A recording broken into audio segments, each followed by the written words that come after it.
Hello. Hope you're all doing well. And if not, I at least hope that your night improves. Hi, Egg.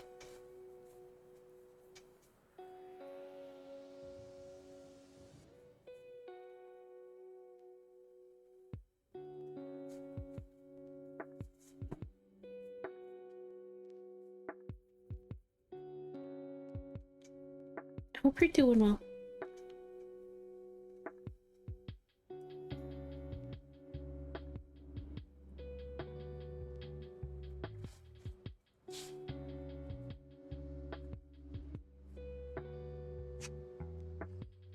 Alrighty.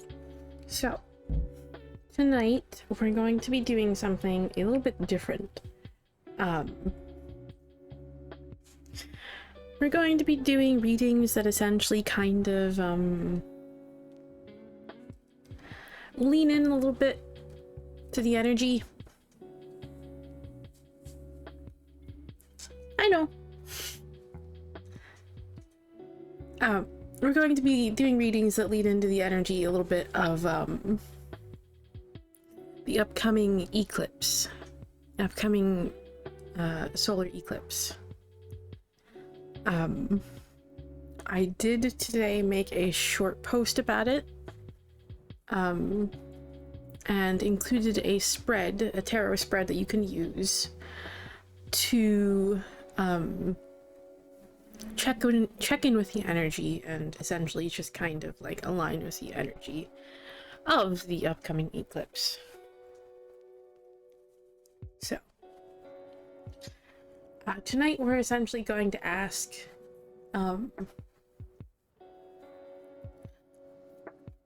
we're going to essentially ask one of the questions from the spread, which is essentially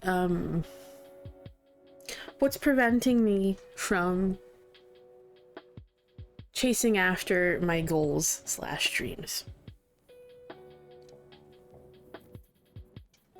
So, it's essentially the vibe that we're going for tonight. We're gonna check in and see what's in our way.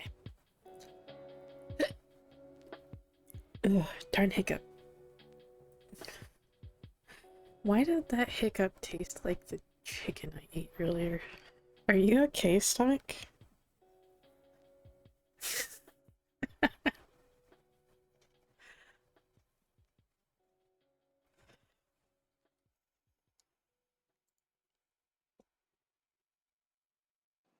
Okay.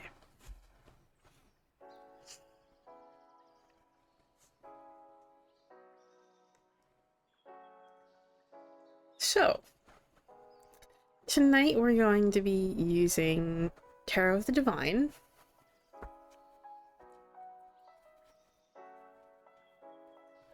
This lovely deck right here. We're going to be using one that I have not used on stream really yet, completely. Black Moon Lilith Oracle.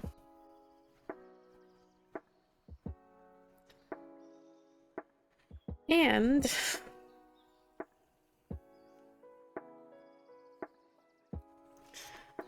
we're going to be using, on top of this, Fablemaker's deck of many things.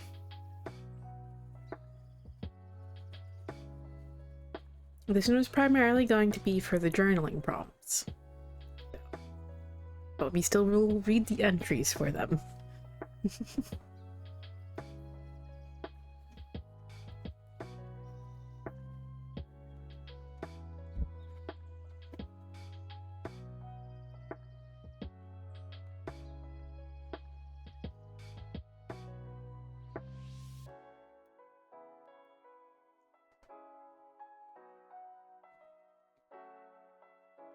Alrighty, so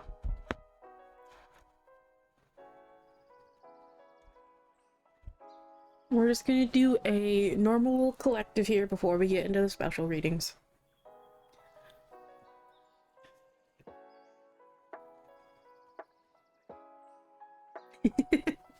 And a good egg. I hope Kitty likes the new food. Okay, so before we get into queued readings and do those special readings I was just talking about, we're gonna go ahead and just do a normal little collective. See what message they have for us.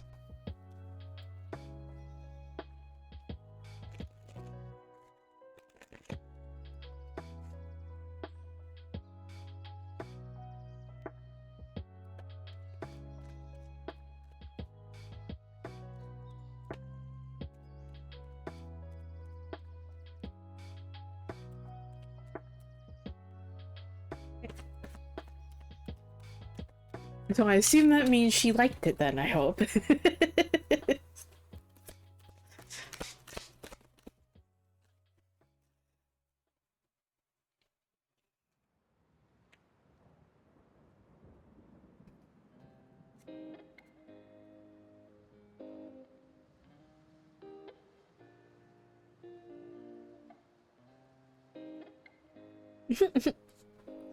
Cute.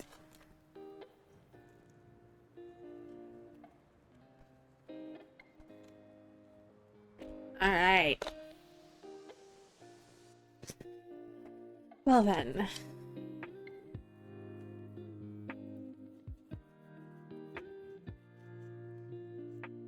So, one of these days, I need to go back through and, like, try to clean the edges of this deck up again, because they're getting real bad again. The ink is just wearing off so much. But we have the Nine of Wands. Gonna put him a little up here. If I have to, I may have to zoom out a little bit, actually. This is a little too far in. 1 second. There we go. It's a little better. We have the Nine of Wands. King of Coins. King of Wands. Alrighty, so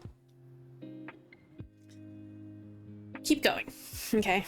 The first part of this message is to keep going. This is not a time for giving up, okay? This is a time to keep pushing through and keep going, okay?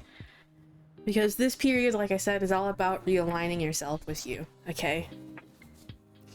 It's realigning you to what is meant for you, okay? So that you can get back on track with things. Attune to yourself and your needs and make sure all of those are being met. Setting yourself up for a better future. And having the ability to just chase after what you want and finding success in that, okay? So right now, this period may be essentially just kind of testing you a little bit, testing your patience, testing your limits of things. And it might feel a little bit overwhelming at times, yes. But this is something that you need to keep pushing through, okay? Keep pushing through this. Embody the energy here of the King of Coins and the King of Wands, okay? Be bold, be confident, be comfortable in yourself, okay? Know that you have value and show that to yourself and to others, okay?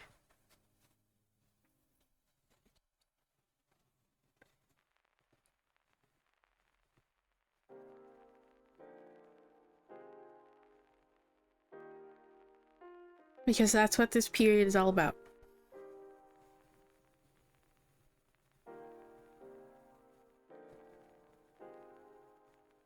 And that's what the end of this period will bring. Okay? Stability. Feeling comfortable in yourself. Feeling just whole in yourself. Feeling complete. Flourishing, thriving. Just confident, okay? And just confidently chasing after the things that you want and the things that you know you deserve. Okay?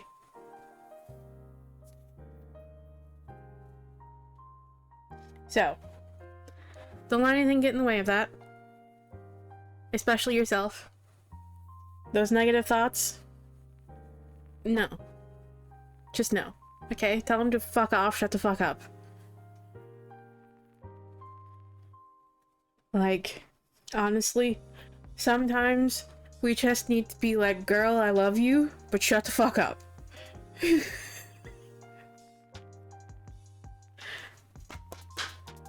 That's kind of the energy you need to bring towards countering those negative thoughts, okay? Counter that. I counter that harsh inner critic.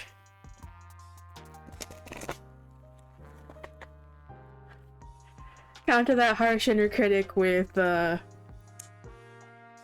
compassionate sass.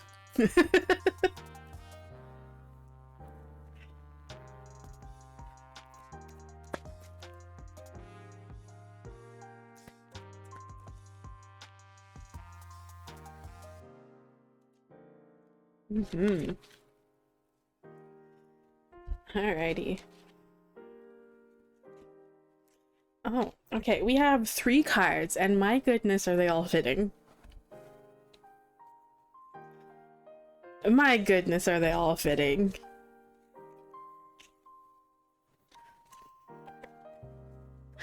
We have 3 of them. Normally I would put at least one of these back, but I'm gonna keep them all. Because, yeah, they have something to say, and I know they do. Alrighty, the first card here is, funnily enough, Lilith, Dark Divine Mother of Creation. The second card is Black Moon Lilith in Taurus. You are worthy. And we have Venus, Love and Abundance. You know that Venus retrograde that I keep talking about? It's still going on? Yeah. That's why a lot of these issues are being highlighted currently.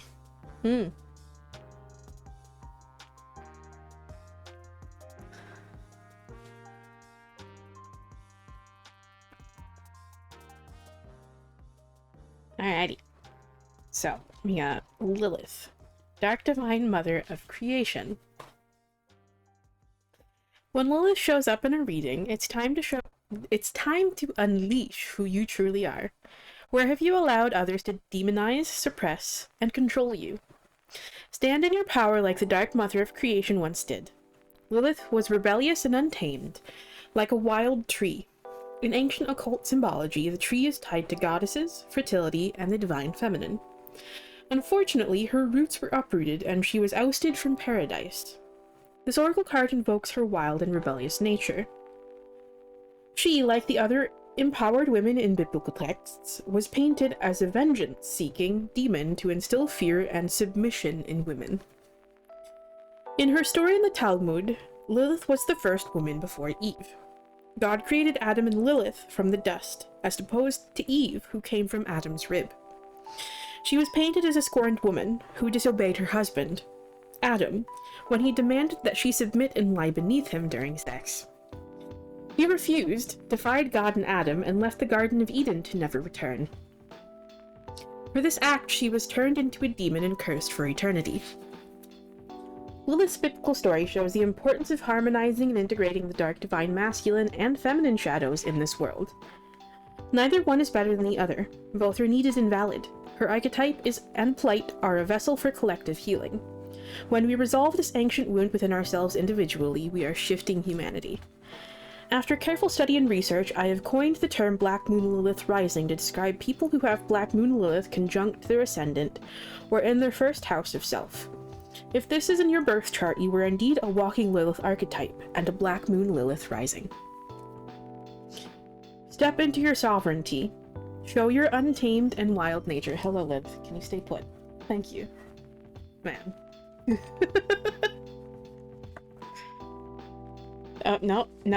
No. Stay. Stay.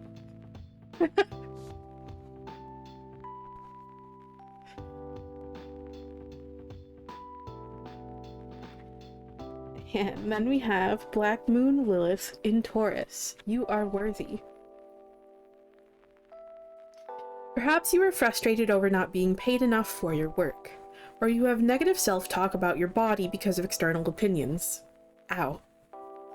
You may also feel tension around your worth and value in relationships. Also, ow. Now it's time to heal. When the Black Moon Lilith in Taurus Oracle card shows up, the universe wants you to alchemize the shadow holding you back from true abundance. That goes so in line with what we're doing today. Fuck off.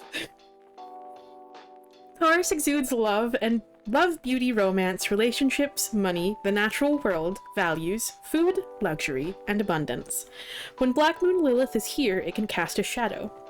Power struggles in these areas can come up in the life of someone with this in their natal chart. Marie Antoinette, the last queen of France before the French Revolution, had Black Moon Lilith in Taurus in her 11th house of society. Her luxurious lifestyle was demonized by the French collective. Her apathy towards those suffering led to her downfall and execution with the rest of the monarchy. You can turn this dark feminine energy into empowering light. When you feel unlovable, incorporate positive affirmations. This will raise your frequency to attract the respectful treatment you deserve. What do I keep saying? What do readings keep saying about this, huh?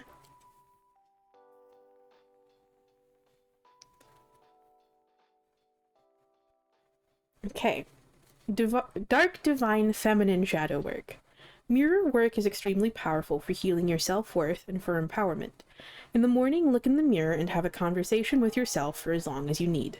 Talk to your shadow and integrate it. Dark Divine Masculine Shadow Work. You are attracted to opulent energy and beauty, but you can also feel the need to dominate it. Judgment for others' wealth and worth can occur. Releasing your attachment to wealth is a powerful form of energetic alchemy. And the tagline / affirmation for this card is, abundance is coming. Believe in your value in order to receive it. More than that, believe in your value in order to accept it.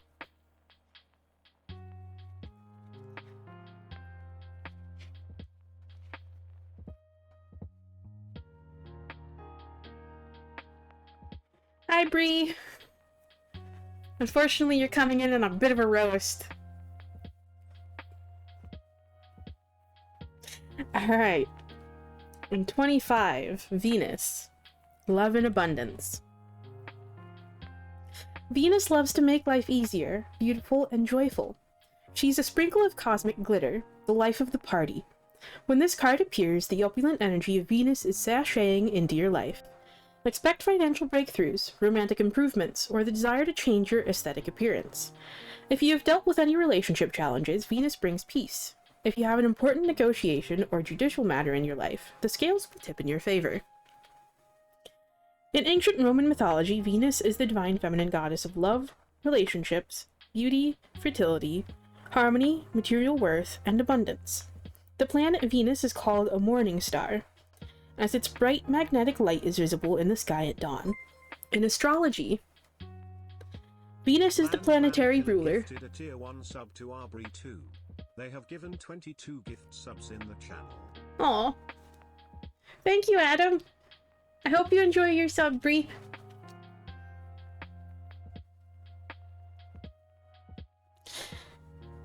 In astrology, Venus is the planetary ruler of harmonious air sign Libra. And central earth sign Taurus. That's why, quite literally, it's funny that we get these all in a row. Libra is associated with equality, balance, art, beauty, romance, love, and aesthetics. Taurus invokes sensuality, abundance, luxury, fertility, elegance, and nature. Venus represents what we find attractive, how we manage our finances, and what we enjoy. Identify your Venus sign in your natal chart to find out your love needs in the following list. Mine is in Taurus, actually, I'm pretty sure.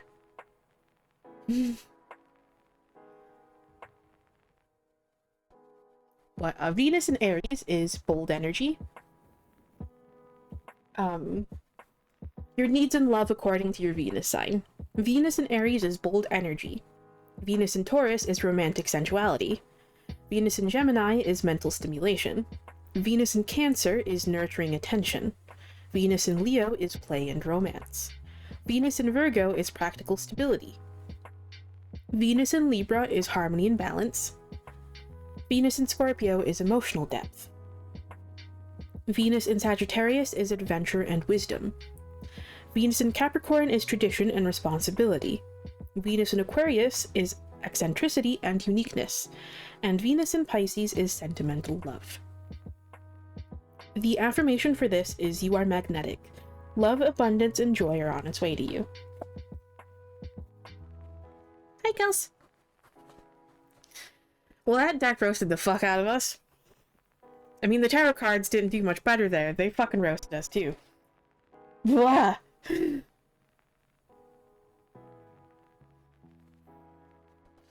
When the sad thing is, we're not done yet. We're not done. We still got this bitch, the Fablemaker's deck of many things, because I want to use this for the fucking journaling prompts.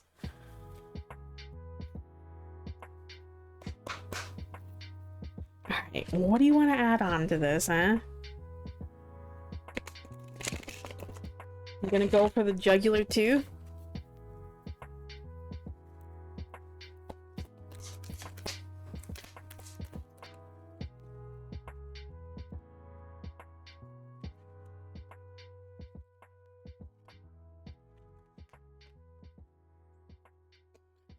Okay, we have Jester and Gem, both Underworld.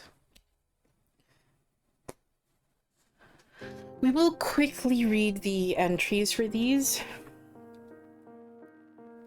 but we're mostly going to look at the prompts for this. Jester. Theme is risk. Underworld keywords are accident, intention, objectivity, spontaneity, and sorrow. The Jester card signals a moment of wild opportunity, a chance that could slip through your fingers if not grasped. The twin jesters depicted on this card are weal and woe, joy and sadness, laughter and tears. They offer a chance to spin the wheel of fate. Where there is a reward, there is often risk, and this opportunity could lead to a disaster as easily as to a blessing. It is up to you whether you feel empowered to take the risk. The jesters do not judge. Within the cosmic void, all are free to spin the wheel as long as they are prepared to live with the consequences. The wheel shines, beckoning your hand, but you can still choose to reject its lure. Actions cannot be undone, and the choice to be open to risk is as meaningful as the choice to walk away from it. It is up to you to decide whether or not to spin the wheel. Which is going very, very in line with that energy of just being bold and courageous. Okay, the prompts for this are, is accepting an opportunity worth the potential reward? That's question 1. Question 2 is, what could you gain from waiting? Question 3 is, do you feel your fate will be determined more by luck or by your own skill? How can you tip the balance one way or the other? Question 4 is there something you can do now with no preparation that will help? Number 5 is, what are you willing to risk for the reward you desire?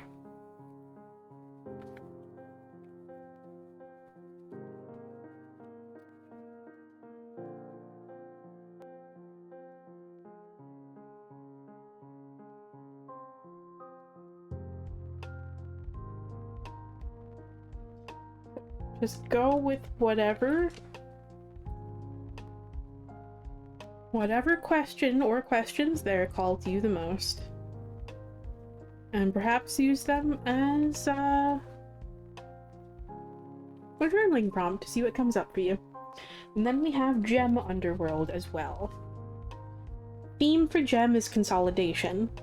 Underworld keywords are brilliance, grounding, impermanence, pause, and pleasure. The central figure in this card is covered in golden jewelry and seated upon a rock in a cave filled with riches. Here, sequestered from the world, he is content among his gains, basking in the splendor of his good fortune. Fortune is fleeting, and this card reminds us to allow ourselves enjoyment in these moments as they find us. The cave that houses the figure is a liminal space of reflection and self-assessment. Within, we can consolidate our gains, pause, and consider what comes next. We can't stay here forever. Fortunes change. The mouth of the cave looms behind the figure's head, like the jaws of a great beast. And even the rock upon which he sits could be a sleeping dragon. For now, we have the good fortune to gather our strength before we embark on our next adventure. Okay, and question 1 for this is, what qualities do you appreciate in others, and how can you cultivate these in yourself? Question 2, how can you revel in this moment? Question 3, is the difference between wanting something and needing it important to you? Question 4, if your fortunes were to change for the worse, what could you rely on to help you through it? And 5, what's a step you could take today that would make your future feel more secure?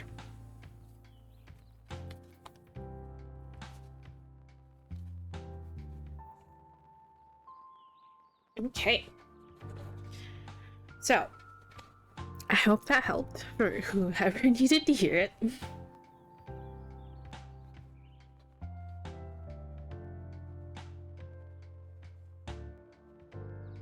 So it looks like we have an ad break starting here in a minute.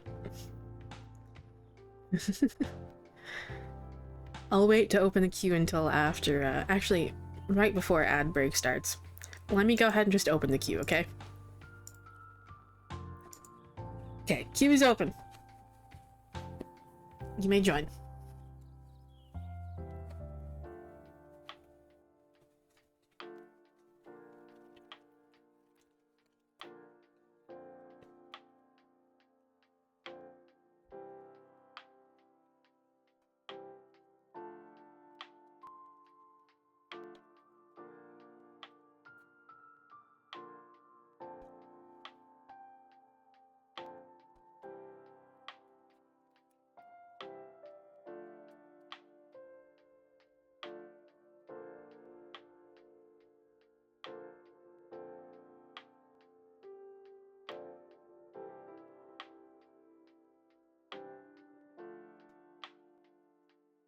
Okay.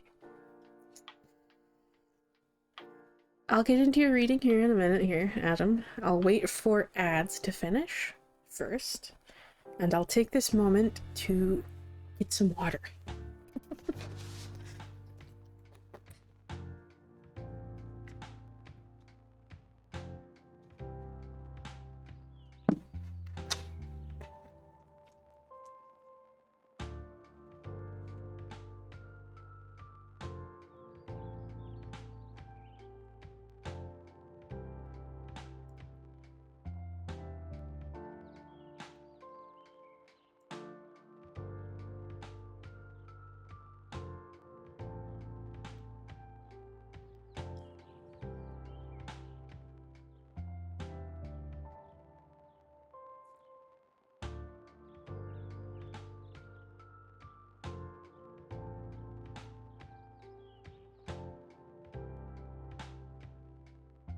Oof.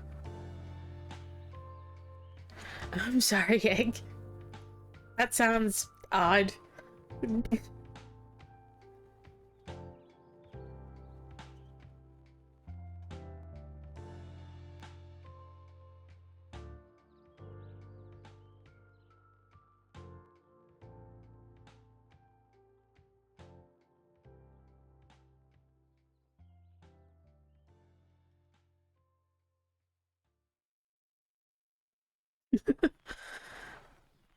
It's weird.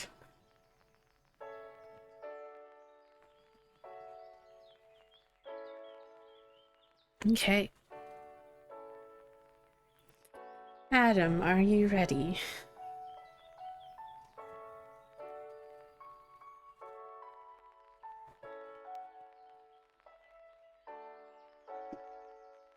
I have a feeling things are gonna get pretty roasty today, so I apologize in advance.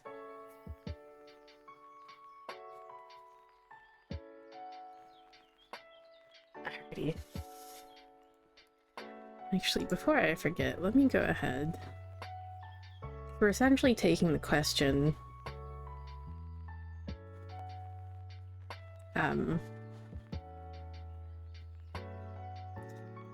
essentially taking the question of, like, from the spread that I posted earlier in the post about the eclipse. We're essentially going to be asking tonight, what's getting in your way? What's preventing you from chasing after your goals? What's preventing you from chasing after your goals and dreams? So, is the question we're essentially asking today. To kind of go in line with the upcoming eclipse on the 29th. So, alright. So let's see. What's getting in your way here, Adam?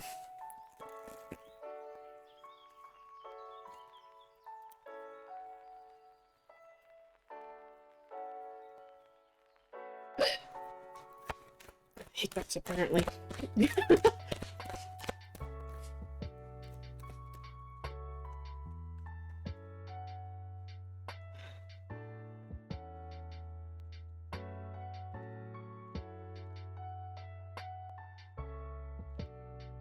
Okay.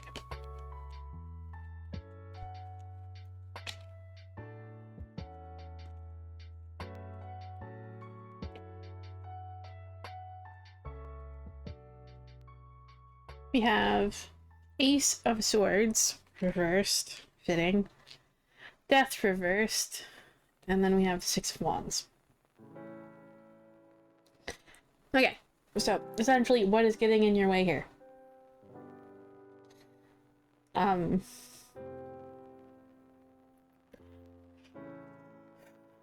You're getting too in your head about things. You're worrying too much about,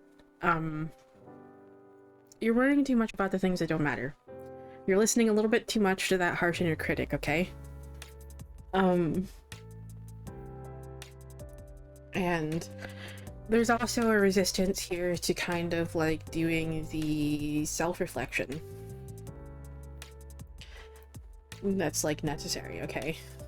Because there is a resistance to change here with that Death reversed card. And this is essentially coming in the form of just kind of, like,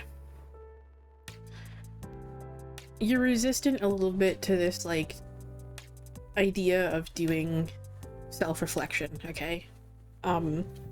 You're not essentially being honest enough. Not giving yourself time to honestly evaluate things, okay? And take a good look at them. And on top of that, you're also just, like I said, listening to that inner critic, that harsh inner critic, that voice in your head that just, like, tells you all the negative shit, okay?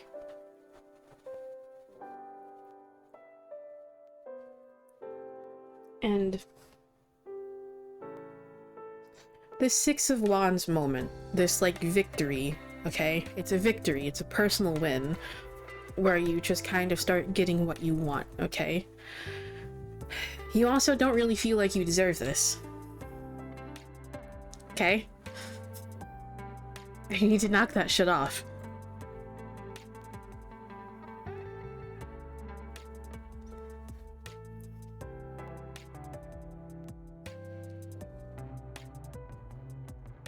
That or you believe it won't come, or it's not going to happen. So.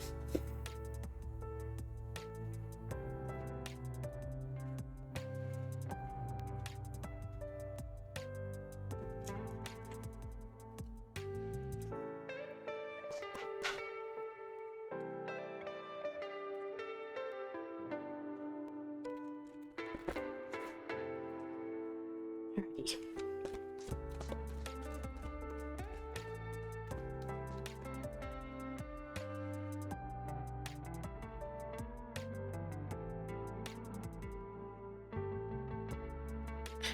Oh, I know. I know that feeling. I know. I know that feeling. I know that feeling. Okay. You have two cards here, Black Moon, Lilith, and Pisces. Honor your boundaries, and this is kind of going in line with, like, giving in to that harsh inner critic. Okay? You're letting this harsh inner critic control you. It may not seem like you're, like, crossing one of your own boundaries, but that's exactly what it is. You know you shouldn't be doing it, but you're doing it anyway. You're continuing to let it drain you.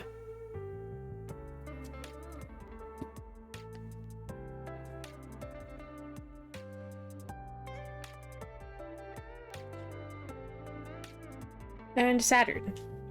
Age, reality, and discipline.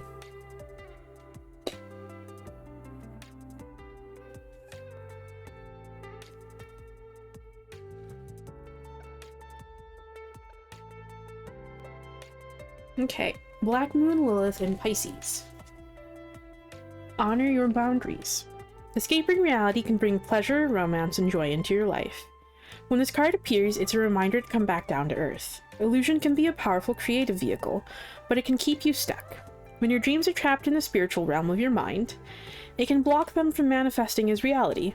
This is also a time when you can let go of deflating patterns of self-sacrifice. Know is powerful and will affirm your boundaries. You will lead a more aligned life naturally because you are choosing you. Black Moon, Lilith, and Pisces is the shadow of fantasy, escape, addiction, and seclusion. The zodiac sign Pisces is a water sign linked with the dynamic and vast ocean. Symbolized by the fish, this is the final sign of the zodiac. Pisces represents the unknown, spiritual realm, and sacrifice. When Black Moon Lilith is in Pisces, there is the desire to escape reality or have thin boundaries. Author, actor, and thought leader Russell Brand has this placement. He is open about his difficult past with substance and sexual addiction. One of his books, Recovery, is a manifestation of channeling his shadow into light and creativity to help the collective. Rebellious creativity or using art to change others spiritually can be an empowering and healing outlet for this placement.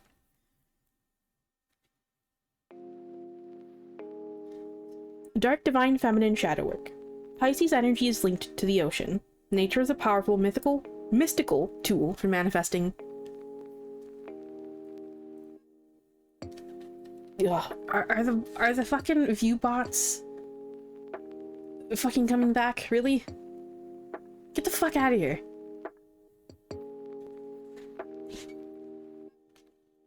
Jesus fucking Christ. No one wants your shitty fucking service. If you can even fucking call it that. It's a fucking scam. Just get the fuck out. Jesus. Find something better to do with your life and your energy.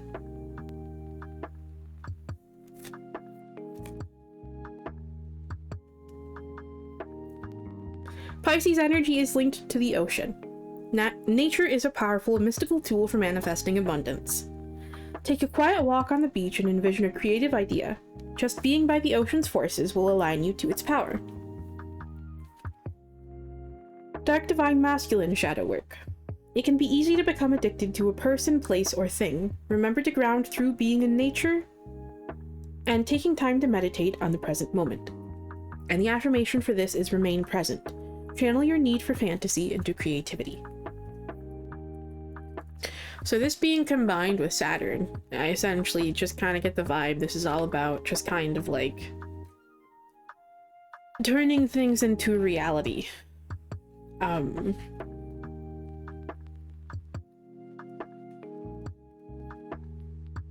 But like, I feel like you think that this is kind of tying into that like whole thing like that I said about like the Six of Wands, thinking that this moment for you is never going to happen or that you like don't deserve it. This part in particular seems to potentially be highlighted here, okay?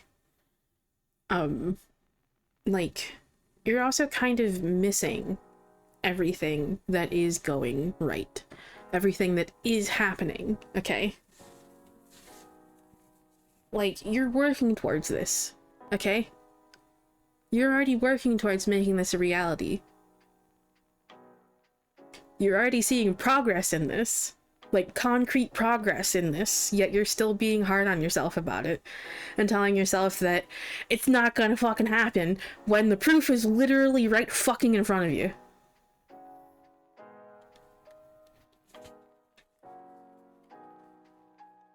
So knock it the fuck off.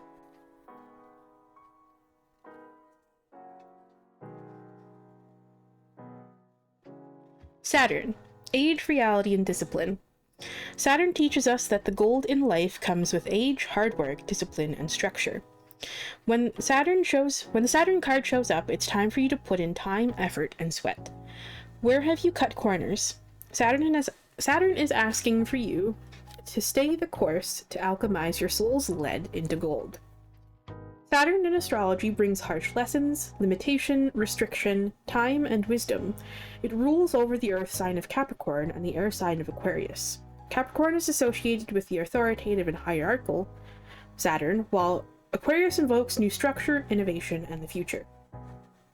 Saturn is associated with the archetype of Father Time, and was the final outer planet in ancient astrology prior to the modern planets Uranus, Neptune, and Pluto. Therefore, Saturn is associated with reality, boundaries, and limitations.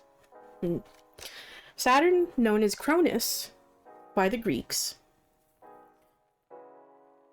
that's the god of time. Interesting. Was a harsh deity in ancient Roman mythology who ate his own children. I think he was, anyway. I might be thinking of the wrong one. Oh, it's this dude. Oh, the fucking painting. The fucking painting of Saturn. I forgot about that fucking painting. There's a painting of this. Saturn, known as Cronus by the Greeks, was a harsh deity in ancient Roman mythology who ate his own children out of fear of being overthrown. There's a fucking painting of this, actually. Like a really fucking famous painting that depicts that. And it's... yeah. Ruling with his iron sickle, he was the god of crops. While Saturn can be difficult to handle as a malefic planet, one that brings hardship and difficulty, it can also be a positive force in transforming our lives. Saturn is the planet of transformation. This dark astrological energy can show us where we need to learn difficult lessons and face reality. Once we learn Saturn's lessons, we will be master alchemists, transforming trauma into triumphs. Identify your Saturn placement in your birth chart and match it in the following list. Your limitations and lessons according to your Saturn sign. Saturn in Aries is leadership and self-assuredness. Saturn in Taurus is self-worth and abundance. Saturn in Gemini is communication and speech. Saturn in Cancer is emotions and the home. Saturn in Leo is creativity and self-expression. Saturn in Virgo is perfectionism and work. Saturn in Libra is relationships and equality. Saturn in Scorpio is sexuality and rebirth. Saturn in Sagittarius is travel and beliefs. Saturn in Capricorn is authority and discipline. Saturn in Aquarius is friendships and dreams. And Saturn in Pisces is self-sacrifice and emotions. The affirmation for this is you reap what you sow. Hard work and discipline are required. And again, you're already putting in the work, but you're kind of not really...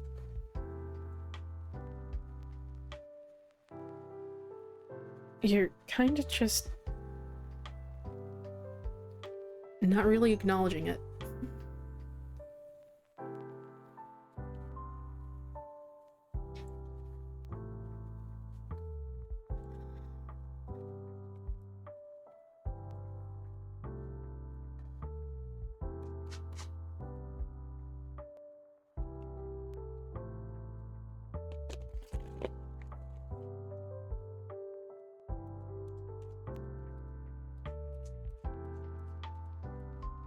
Okay, let's see what we have here.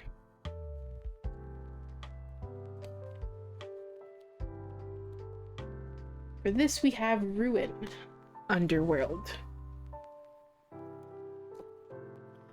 It's actually one of the cards that I just got in the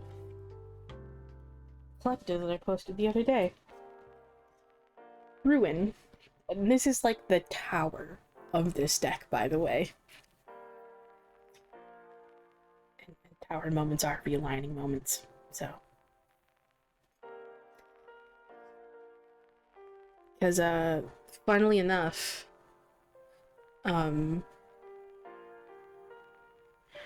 the astrological associations with the Tower card are actually Mars. Mars and Aries.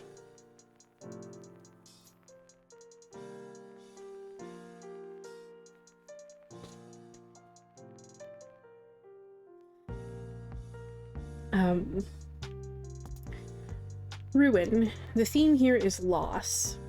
Underworld keywords are freedom, invalidation, overthrow, release, and subversion. All buildings and structures are ablaze in the Ruin card, with one tower standing high above the rest. The smoke and flames dominate the image and eclipse the sky, representing the all-consuming nature of the tragedy.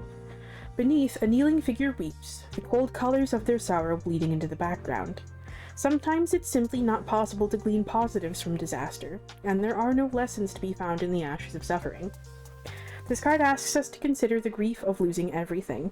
In the aftermath of such a profound loss, where do you go? Still, Ruin does not have to be completely bleak. Despite their sorrow, the weeping figure stands out brightly against the darkness that surrounds them. Though the transformation can be painful, it can be beneficial to let go of things that are holding us back. And questions for Ruin Underworld are: 1. What can you give up to lighten your burden? 2. How can you break out of the framework of expectations imposed on you by others? 3. Is there something from your past that is holding you back? Can you find a way to release its hold on you? That one right there. That one right there. Okay? 4. Is there a way to break down what you're facing into smaller, more manageable pieces? And 5. What structures in your life could be torn down and rebuilt for the better? Also that one.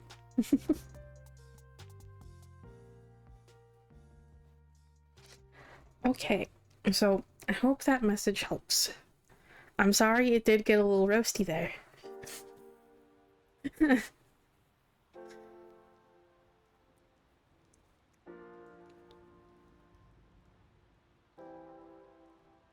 Just remember to be compassionate with yourself, okay? You're already putting in the work. You're just kind of not really acknowledging it. And you literally have proof that things are just beginning to change. So, why do you keep telling yourself that it's not going to happen?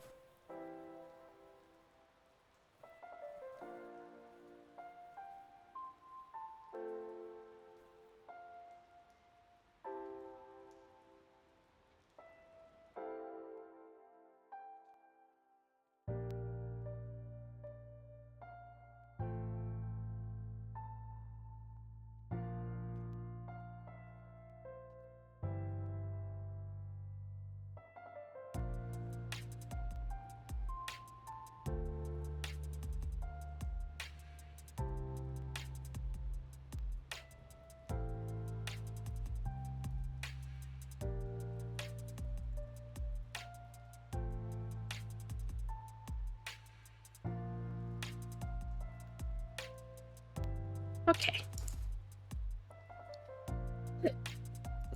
Oof. More hiccups. Okay. Are you ready, Egg? And once again, I apologize in advance, because these are probably going to get a little roasty tonight.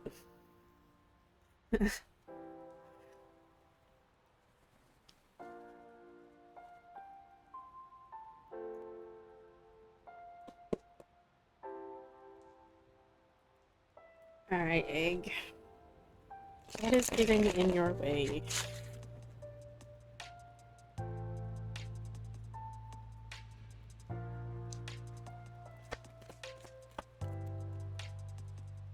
Excuse?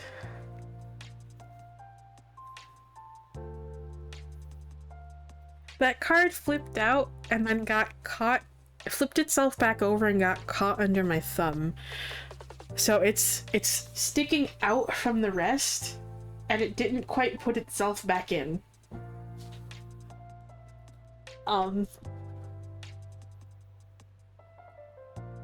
Do we take that one? Should we count it?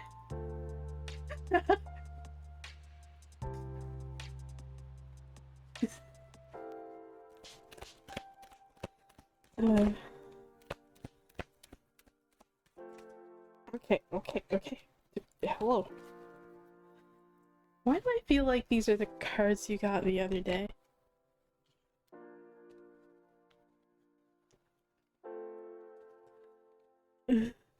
One of them reappeared. That one also appeared. Hello.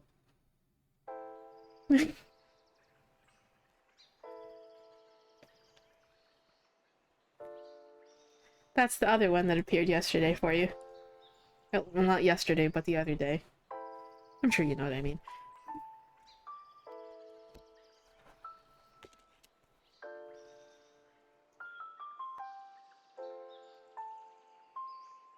Okay, so essentially,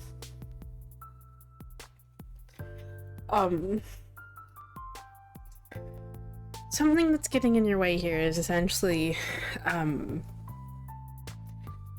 not taking the time that you need to essentially just kind of replenish yourself, and also just kind of like disconnect from things that are going on, okay?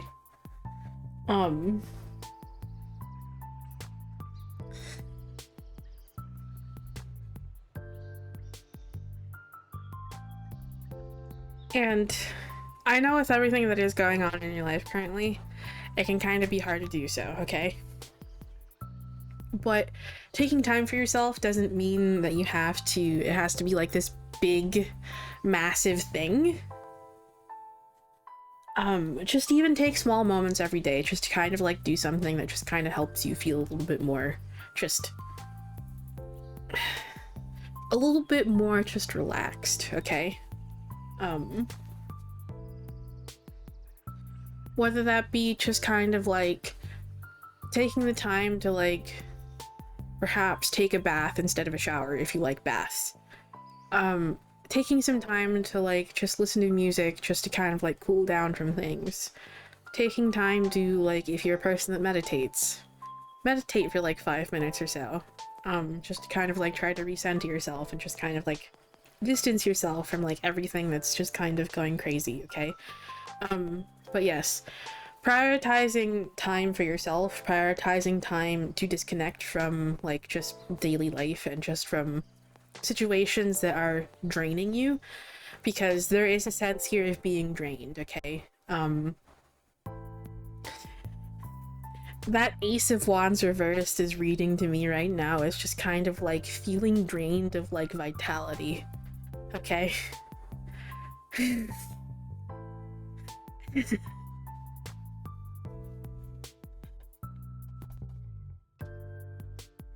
Just kind of feeling like that vitality, that life force is literally just being sucked out of you.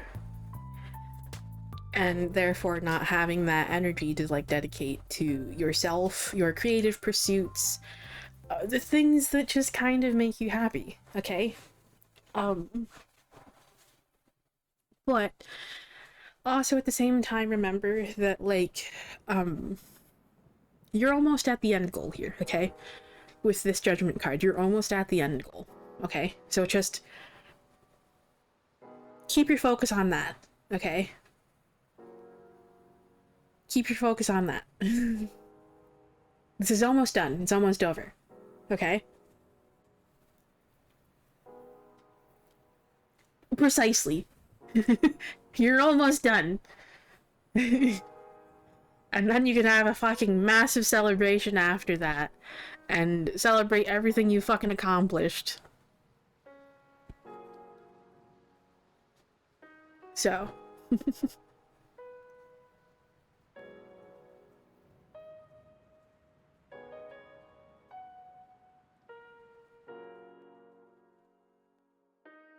Heck yeah. Congrats. And also, like, remember that, like, this is something not only, like, that you should, like, celebrate, because this is a fucking massive accomplishment, but it's something that you should be very, very, very fucking proud of yourself for, okay?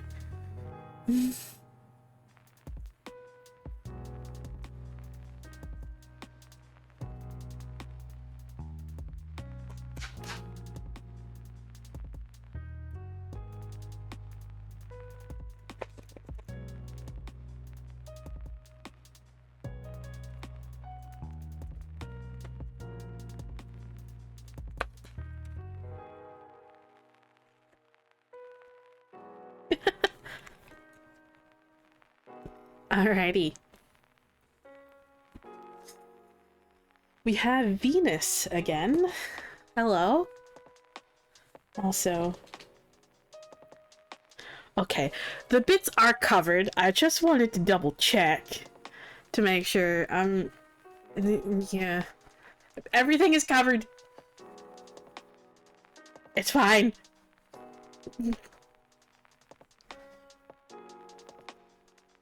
So, definitely self-care being highlighted right here. Also, something, again, Venus retrograde highlighting, okay? And disrupting. So, it's okay. And then we have a sublimation, spiritual magic.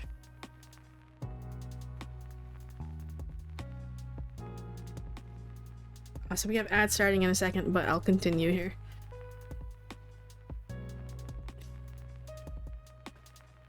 Okay.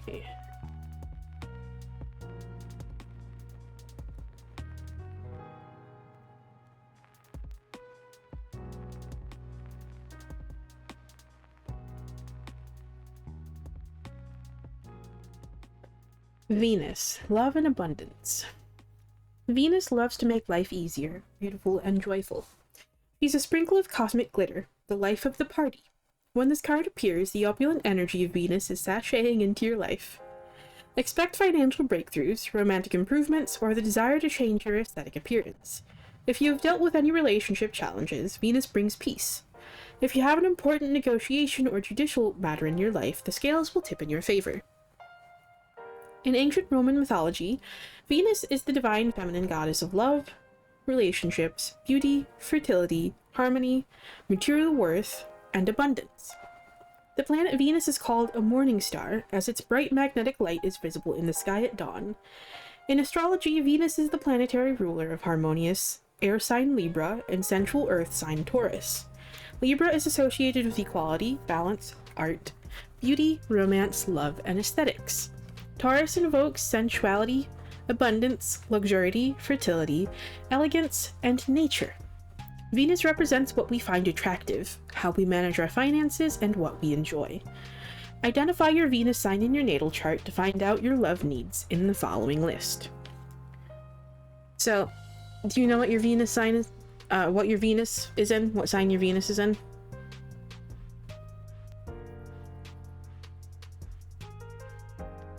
So, your needs in love according to your Venus sign, according to this deck. Venus in Capricorn, tradition and responsibility.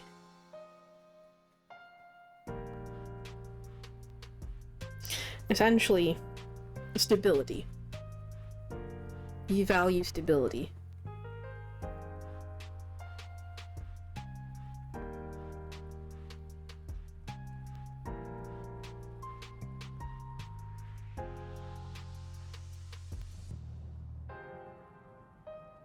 And the affirmation for this is you are magnetic. Love, abundance, and joy are on its way to you. And then... sublimation. Spiritual magic. Spirit, soul, vibration, and frequency are invisible superpowers we all possess. When you are in alignment, these spiritual forces magnetize, draw, and manifest your experience on this physical plane. When the Sublimation Oracle card appears, you are activating your light body. The belief is that you have a spiritual field surrounding You have a spiritual field surrounding your physical form, acting as a light vessel. Interesting that it mentions this. The ancient Egyptians called this Merkabah. A chariot of light is what that actually translates to. Which is Hebrew for chariot. Not entirely. It's chariot of light.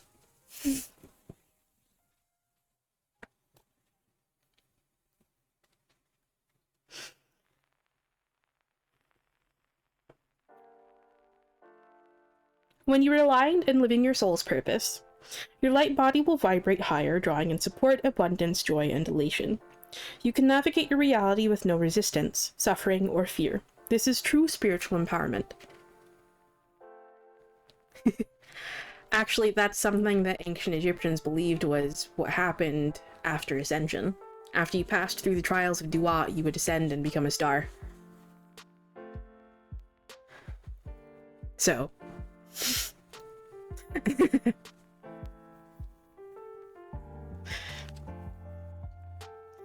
that was literally something that was baked into their beliefs. That was what was at the end after you passed through the trials of Duat. You would ascend and you would become a literal star.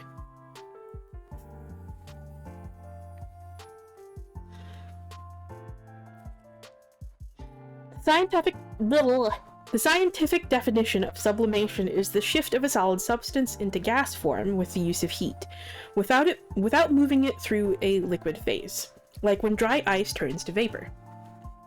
During the magnum opus, this is when the physical ascends to the spiritual. Practically speaking, you can mentally mold your intentions and bring them into reality through your physical form. The sublimation phase requires a faith in the unseen and a deep trust in the universe to guide you toward your highest good. Integrate your imagination, thoughts, feelings, emotions, and spirit into your physical form. Notice what exists in other dimensions, like creative ideas, concepts, or visions, and when one resonates, bring it down into solid reality through action. Because that's what manifestation is. Sublimation phase shadow work. Candle magic is a powerful form of divination. Typically, this is performed through a ritual where candles are dressed with herbs and oils to reach a goal or access a certain energy. This is how you blend the physical form into the spirit through fire. Look for a ritual that fits you and incorporate it into your alchemy journey. Candle magic is one of the most, frequent forms of magic that I actually use. So if you're curious, I can help you with that.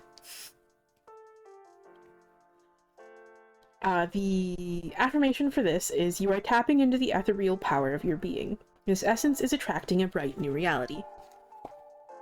In other words, this card is digging through all the fucking, other shit in that card.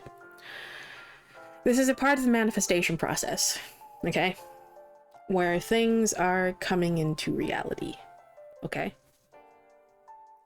Manifestation. Keep working on manifestation. Keep being clear about what you want. Okay? Keep trusting in the guidance you're receiving too. Okay?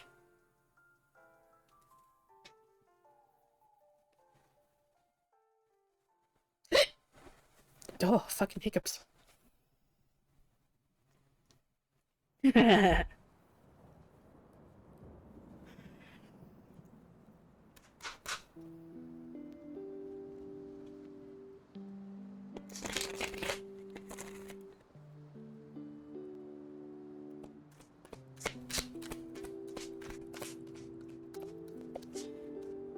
Well, it's not surprising that manifestation is a thing that's frequently coming up for you, because again, that's kind of what this entire fucking period astrologically is about. Why did you just get the same card?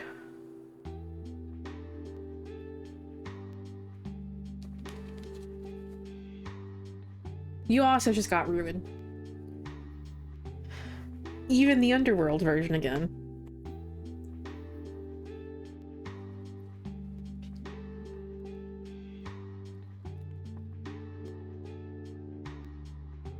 So, this one is definitely going back into those past past pains. Okay. Ruin. Theme, again, is loss. Underworld keywords are freedom and validation, overthrow, release, and subversion. All buildings and structures are ablaze in the Ruin card, with one tower standing high above the rest. The smoke and flames dominate the image and eclipse the sky, representing the all-consuming nature of the tragedy. Beneath, a kneeling figure weeps, the cold colors of their sorrow bleeding into the background. You can't really see it on this card, because it's in black and white. I mean, you can see it on this card still, because of the foil, thankfully. But that's what the like brightness around them is. But in the actual card, you see that it's an actual color. I know. It's funny because, like I said, this is the tower card of the deck.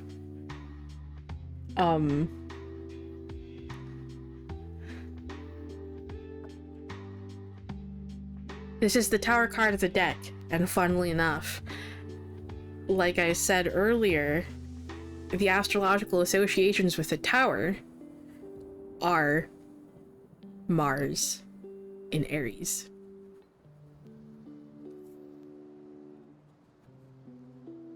And a certain someone, a certain Mr. Sass, you know I associate him with the energy of the tower for multiple reasons. One of the things he's associated with, funnily enough, is eclipses. He kinda came to me on one. Funnily enough, it was the one back in 2023. You know, that series of eclipses that is being closed out with this upcoming eclipse? Mm-hmm. Yeah, that one.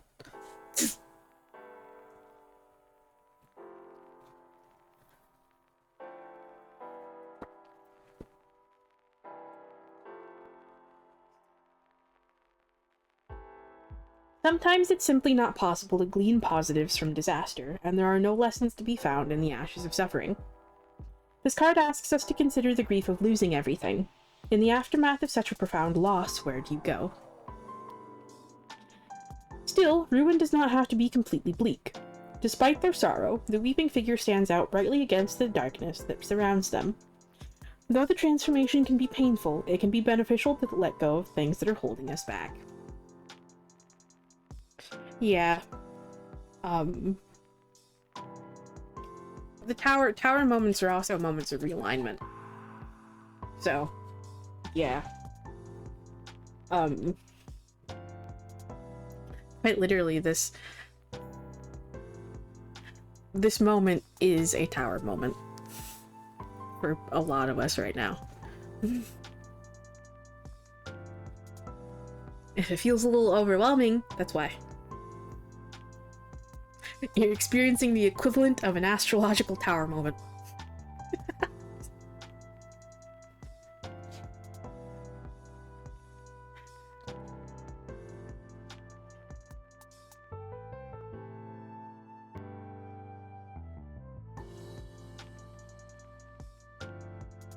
Okay, and the prompts associated with this card are 1. What can you give up to lighten your burden? 2. How can you break out of the framework of expectations imposed on you by others? 3. Is there something from your past that is holding you back? Can you find a way to release its hold on you? 4. Is there a way to break down what you're facing into smaller, more manageable pieces? And 5. What structures in your life could be torn down and rebuilt for the better? So, whatever question or questions stand out to you, perhaps use those as journaling prompts. See what comes out.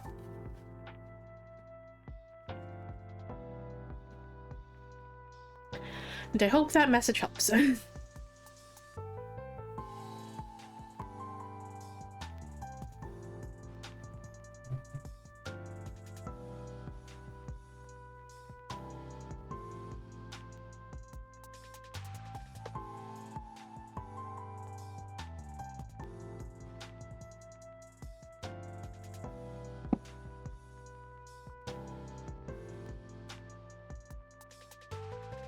Of course. Thank you for stopping by.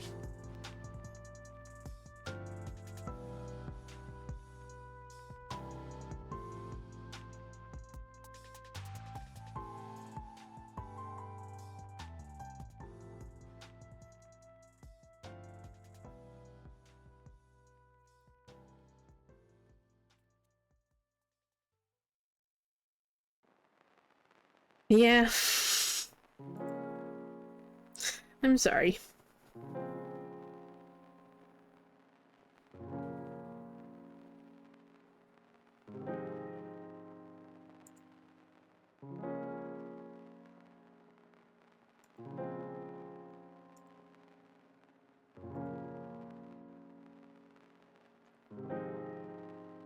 Okay. Yeah. Uh-huh. I'm familiar with that feeling. So.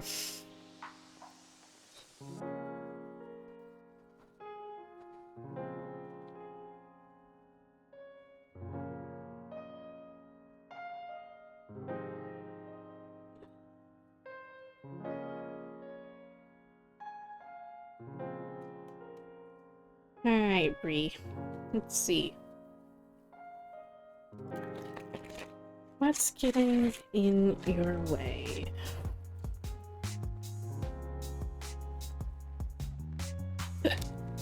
Oof.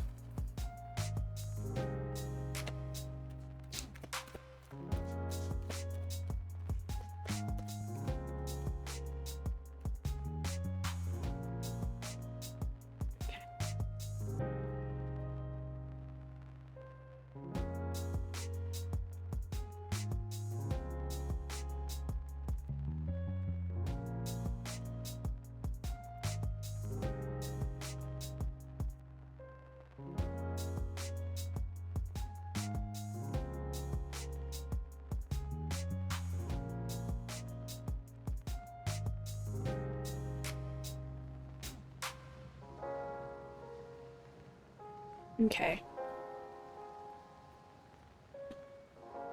High Priestess reversed. You got an extra card. We're gonna go ahead and take it for you.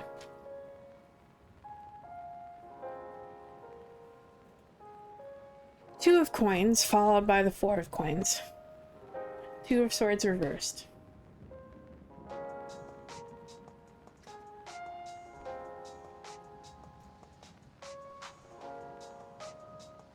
So, what's getting in your way here for you is essentially a lack of trust in yourself. Okay. You're also letting this fear of the unknown and the uncertainty of everything that's happening just kind of distract you a little bit too much. Okay?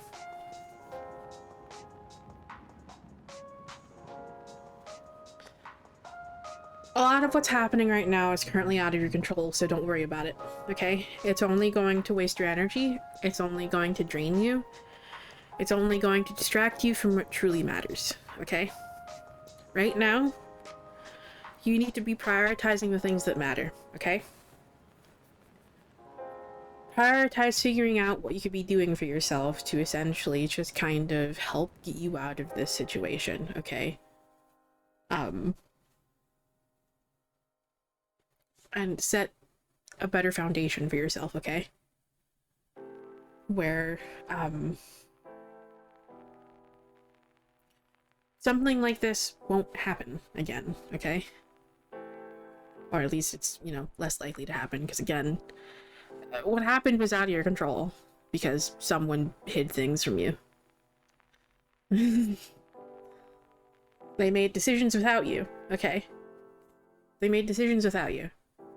And as a result, because they couldn't be honest about you and let you know about what they were actually doing and what was actually going on, they kind of fucked you over massively and put you in even more of a tight spot. Okay? That's not cool. And I've been there before, okay? I've been there before.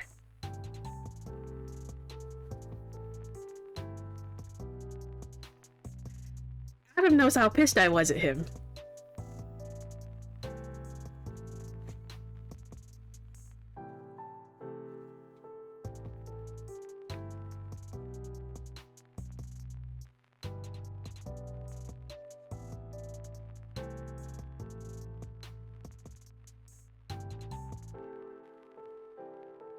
So, just focus on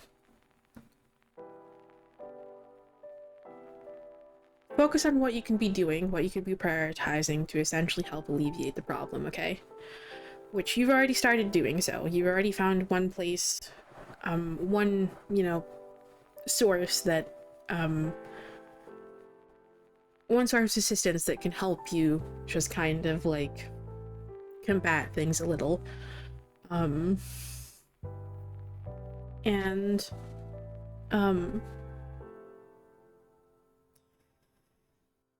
Yeah. All you can do is essentially just keep... All you can do is just keep trying, okay?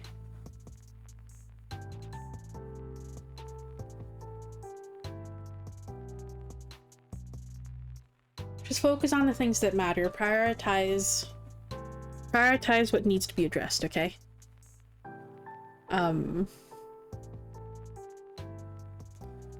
And continue essentially just kind of like planning and like doing what you can, okay? And in this case as well, that 4 of coins is specifically kind of giving budgeting vibes.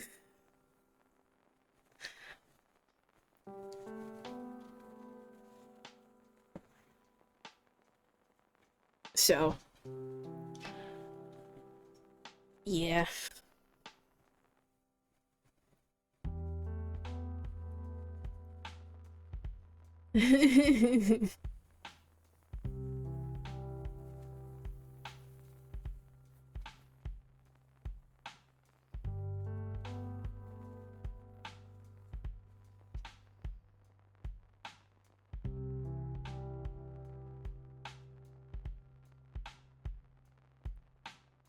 But yes, because there is a certain level of, like, particularly between the 2 of coins and the 4 of coins, there is a certain level of just kind of, like, insecurity here.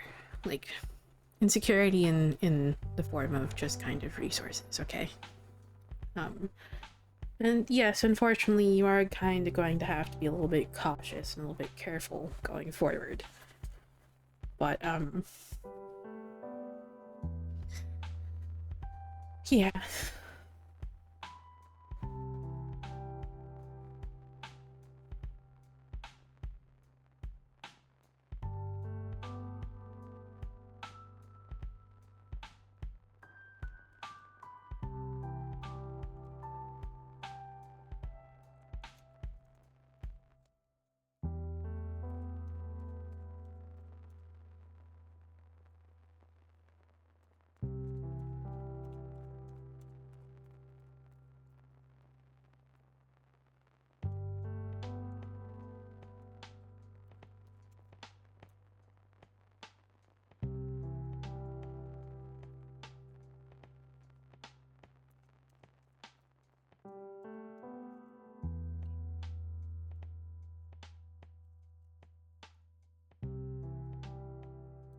Okay. We have fermentation, patience, and maturity.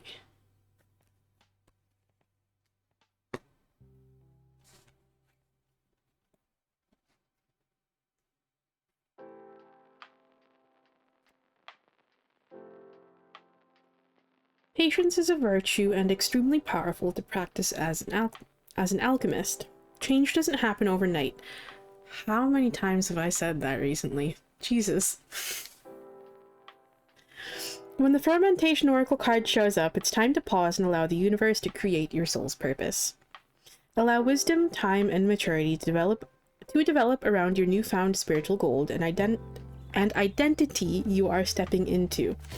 This could be by signing up for that astrology course, taking an improv class to develop your presence and confidence, or seeking a mentor to learn the ropes of a potential career. Soul alignment requires repetition in order for it to become second nature. Fermentation is the chemical breakdown of a substance by bacteria, yeast, or other microorganisms. It is essential for making foods like wine, cheese, kombucha, beer, liquors, kimchi, sauerkraut, and cheese. This is when a substance turns into an entirely different chemical form over time. A spiritual metaphor for entering higher octaves of consciousness. You have moved past the dark night of the soul and released what no longer serves you. Now is the time to embody your sun and continue to develop it. Fermentation phase shadow work. Breathwork is a potent modality to practice when you are in the fermentation phase. It allows you to be still, recover internally, and release stress. It can help with trauma healing. Take the time to allow the benefits of all your progress to integrate. The affirmation for this is, like grapes into wine, your soul's gold is growing brighter and stronger through the passage of time. Your light is shining through the darkness.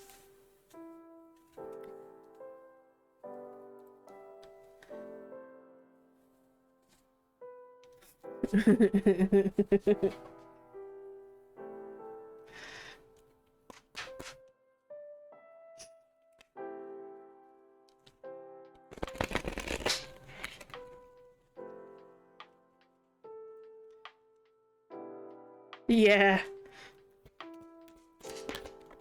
Okay.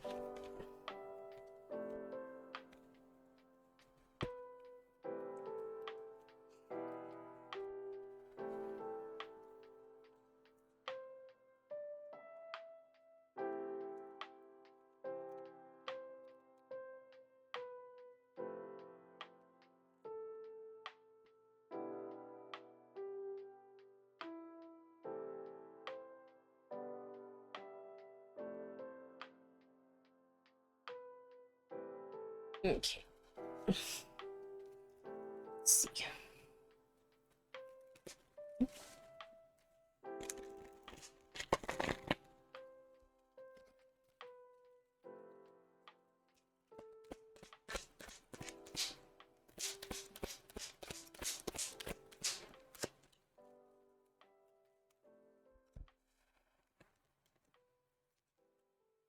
Can we, like, not?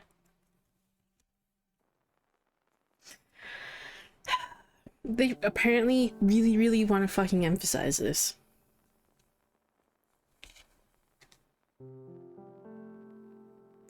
Why? Why?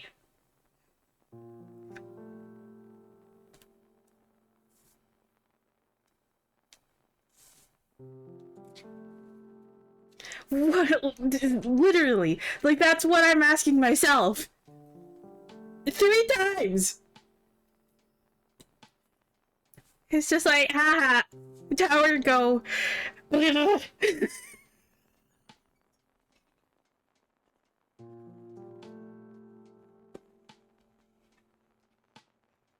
you.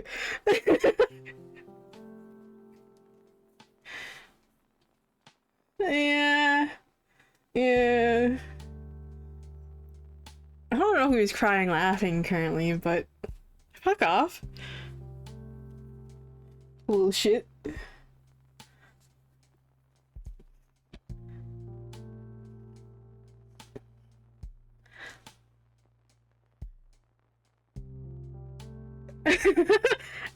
Honestly, yes, they're all a bunch of little shits. It's not just exclusive to Mr. Sass.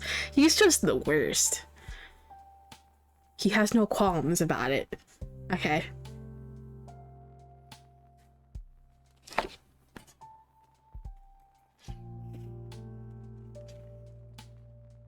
Like, sir, can you kindly fuck off? Thank you. Again, ruin. Theme is loss.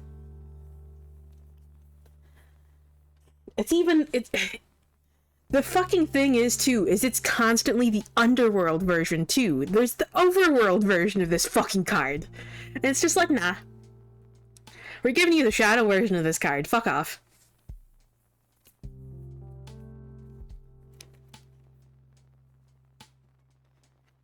Underworld keywords are freedom, invalidation, overthrow, release, and subversion. All buildings and structures are ablaze in the ruin card, with one tower standing high above the rest. The smoke and flames dominate the image and eclipse the sky, representing the all-consuming nature of the tragedy. Beneath a kneeling figure weeps. the cold colors of their sorrow bleeding into the background. Sometimes it's simply not possible to glean positives from disaster, and there are no lessons to be found in the ashes of suffering. This card asks us to consider the grief of losing everything. In the aftermath of such a profound loss, where do you go? Still, ruin does not have to be completely bleak.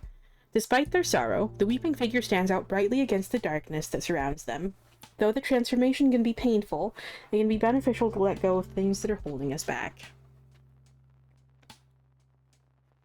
Oh my gosh. That's great, Egg.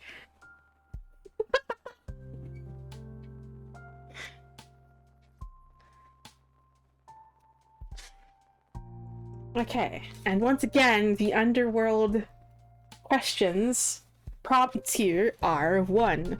What can you give up to lighten your burden? 2. How can you break out of the framework of expectations imposed on you by others? 3. Is there something from your past that is holding you back? Can you find a way to release its hold on you? 4. Is there a way to break down what you're facing into smaller, more manageable pieces? 5. What structures in your life could be torn down and rebuilt for the better?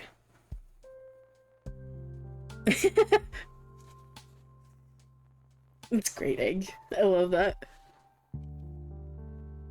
And then at least we finally got a fucking new card, which is Moon. Fuck.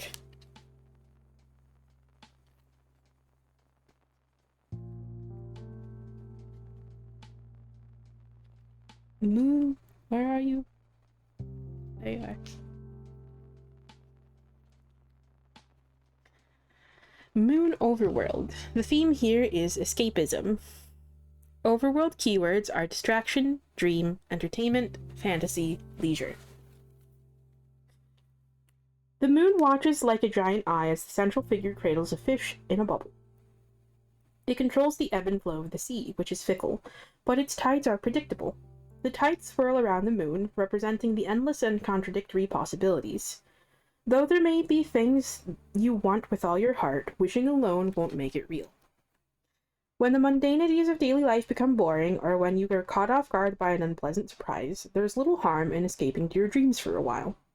But be careful not to languish there too long. The light of the moon is beautiful, but it is only a reflection of the sunlight.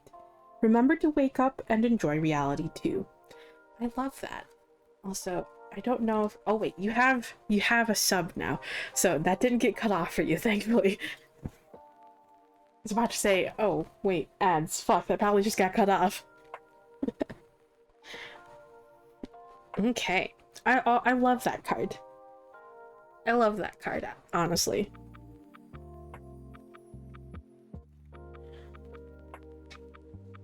Okay, and the overworld prompts are: 1. What is something relaxing that you can do for yourself today? 2. What is distracting you from your goal? You mean kinda almost like that question that we asked, huh? 3. What is the most fantastical outcome you can imagine for your situation? 4. What truly brings you joy? How can you find more time for it? And 5. Is there something new you want to try? If any of those questions stand out to you, again, maybe journal about it and see what happens. Fucking hiccups today. My hiccups are essentially like functioning as like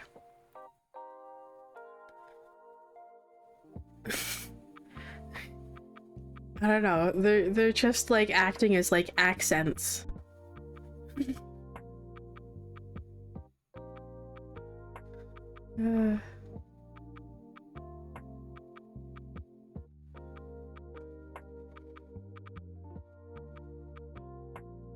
Hiccups are just kind of like highlighting the ends of sentences today, apparently, I guess.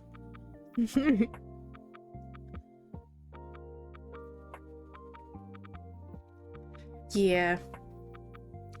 Like I said, I wrote about it like in the post that I made about like the eclipse that's coming up in a couple days, on the 29th. But yeah,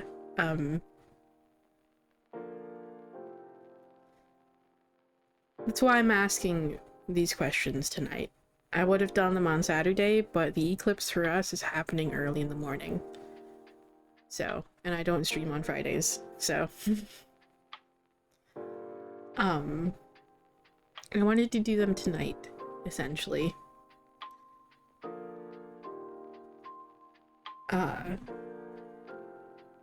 Wanted to do like these readings asking about what's getting in our way, because to move forward with our goals and to move forward with that like fiery energy and stuff,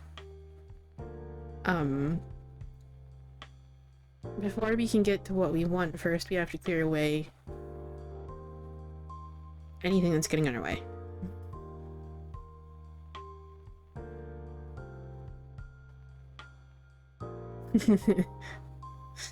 Interesting.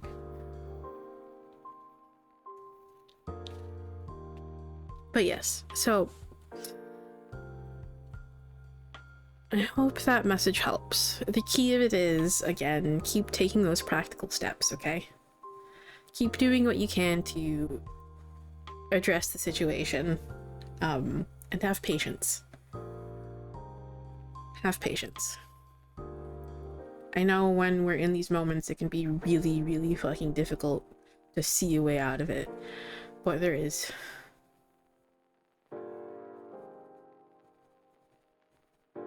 So.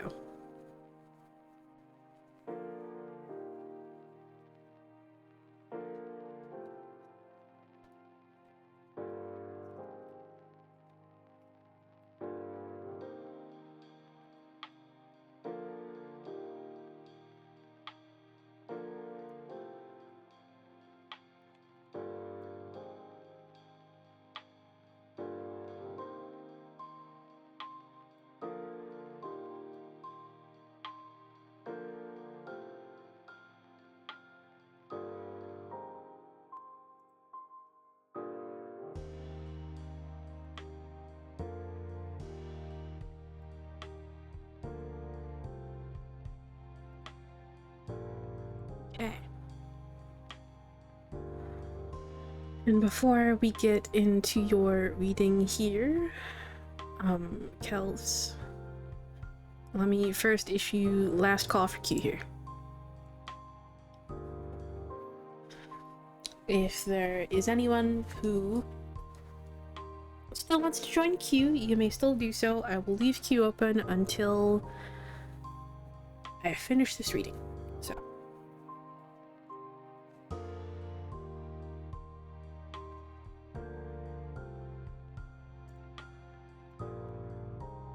Yeah, as you can see, they've been a little roasty tonight.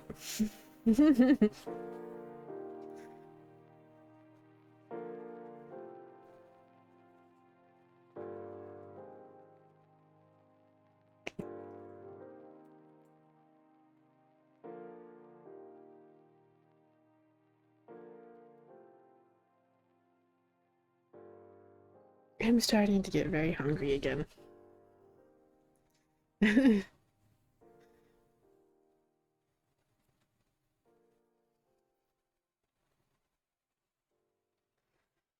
Okay. Anyway.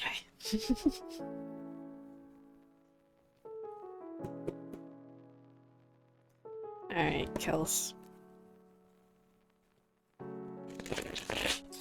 That's getting in your way.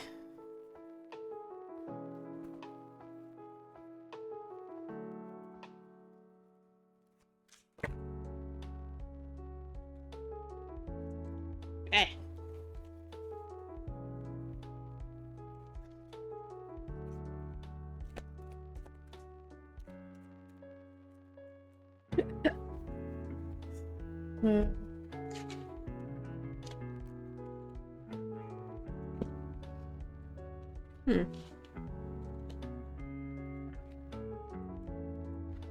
Okay.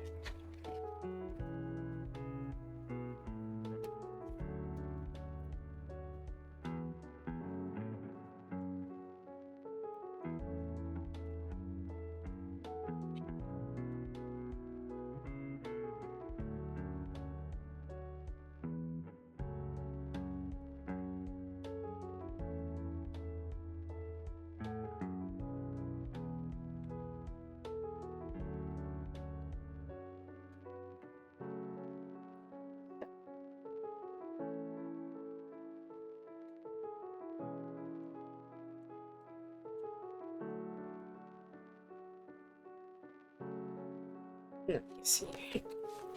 We have one more card.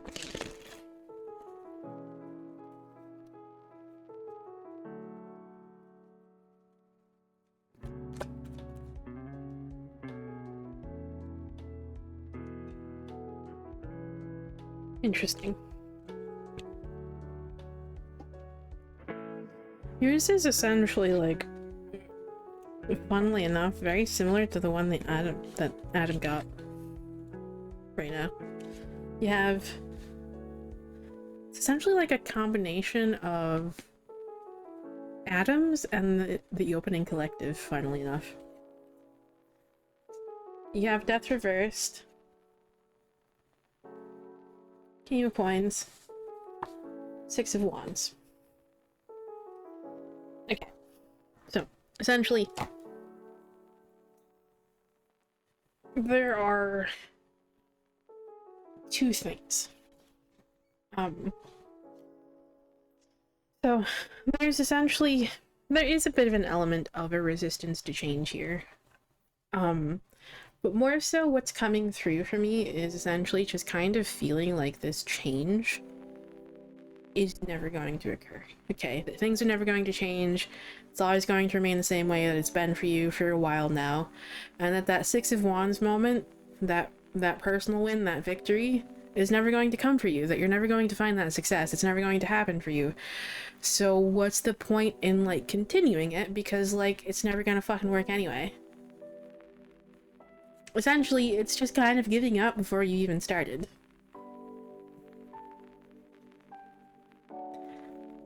You're telling yourself that things can only go one way. That the other option isn't possible. And that it's not going to happen, and that you don't fucking deserve it anyway, so, like, what's the point?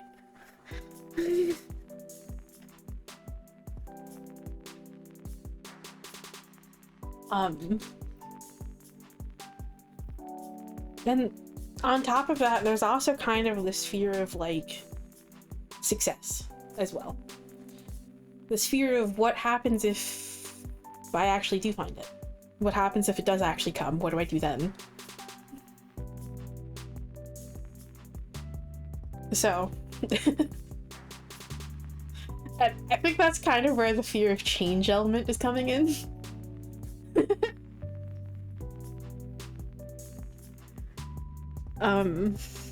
Yeah.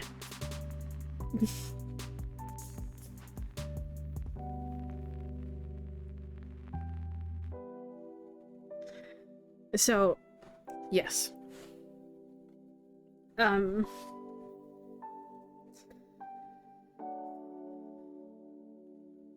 Just know that you're deserving of it, okay? Know that you're deserving of things getting better, things improving, and actually having a win for once in your life, okay? You deserve it, no matter what anyone else tells you. No matter what anyone else thinks, what anyone else tells you, you deserve it, okay? They can fuck off. They can go fuck themselves, okay? I know. I know. I know the feeling. And I am working to create that moment for myself, so yeah.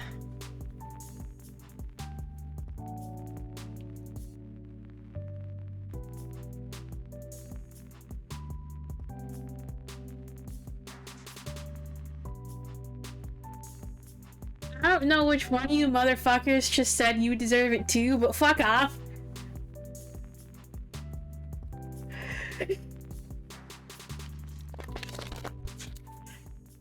Fucking little shits.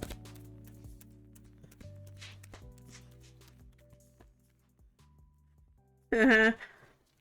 Uh-huh.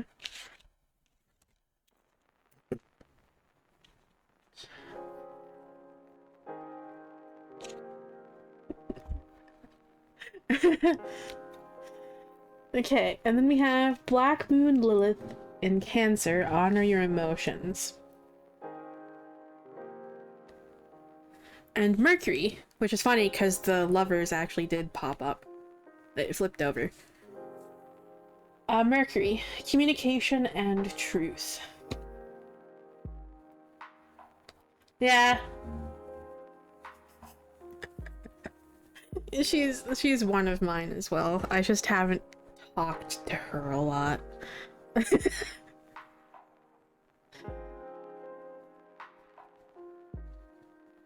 There's the book.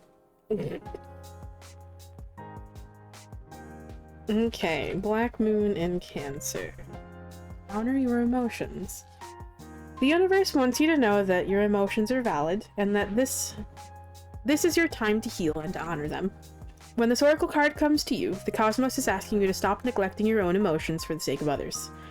Home is your sanctuary, where you should feel safe. It's time to review and clear what is not aligned in your home life and emotional world.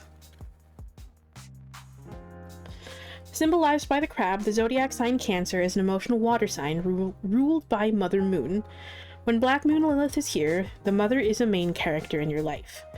She may have projected her emotions onto you, making you responsible for soothing her and neglecting yourself. Or your mother may have been a dominant force in the family, normalizing emotional strength and matriarchy. Diana, Princess of Wales, had Black Moon Lilith in Cancer. Had Black Moon Lilith in Cancer in her relationship house, and consequently a turbulent life with the royal family. Both your thoughts and emotions make up your energetic frequency. Emotions are a barometer for what is aligned for you and what is not. If something does not feel right, make decisions using your intuition. Dark Divine Feminine Shadow Work. Traditions exist only because one person started them. Sometimes being the catalyst for change isn't the most comfortable, but you are bringing healing to your family line. Visualize sending love to your child self, closing an old wound. And Dark Divine Masculine Shadow. Your mother is the first relationship you have with a woman. Taking the time to understand your dynamic with her can unblock any blocks you are experiencing with the Divine Feminine. And the affirmation for this is home is your sanctuary and comfort zone. Create the nurturing environment you deserve. Which is going in line with that King of Coins energy as well. So.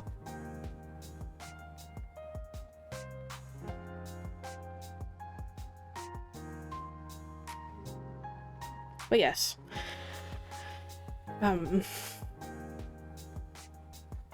Allow your emotions space to exist, okay? But also make sure to not get too caught up with them. Okay?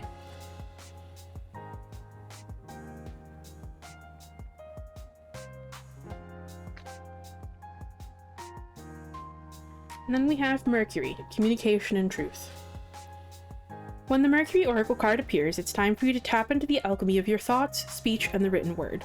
All is mind, and your words are the spells that fashion the masterpiece of your reality. This is the Hermetic universal law called mentalism, and a powerful manifestation practice to integrate during your alchemical journey. Your thoughts and words create the frequency and vibration that attract people, places, and things into your life. When you receive this card, in an oracle reading, the opportunity to speak publicly or step into the spotlight is also coming. Be confident in your voice and don't be afraid to share your ideas with the world. Your power to manifest is increasing. Harness it by channeling your thoughts in the direction of your dreams. Mercury is the messenger, master communicator, wordsmith, and cosmic magician. The planet Mercury is associated with the Greek god Hermes, known as Thoth in Egypt. Hermes, or Thoth, was the scribe of the gods, the patron of writing, learning, intelligence, astrology, magic, and alchemy. In astrology, Mercury represents communication, thought, and speech. It is the closest planet to the Sun and the fastest moving planet in the solar system. It rules over the air sign of Gemini and the earth sign of Virgo. Gemini rules over the social side of Mercury, while Virgo is more analytical. Mercury in your chart determines how you channel information from your imagination into the physical world. Look at your unique birth chart to identify where your Mercury lies to understand how your mind processes information.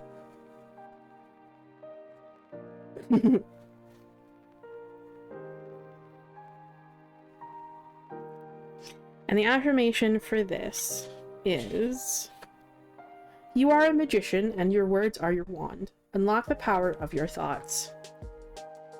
Funnily enough, the tarot card, the Magician, if I remember correctly, is Mercury in Gemini.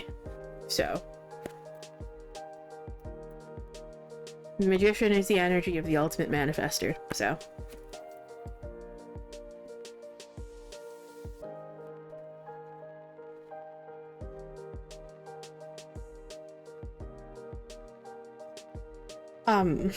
But yes, be careful about what you do think about yourself, okay? And be careful not to let those thoughts and emotions just kind of tip over into, you know, just like overwhelming territory where you just kind of get sucked into a negative thought spiral that's really difficult to escape. Again, that's something that's only going to drain you. It's going to keep you distracted. It's going to keep you from being able to do anything doing anything that matters, focusing on the things that matter, okay?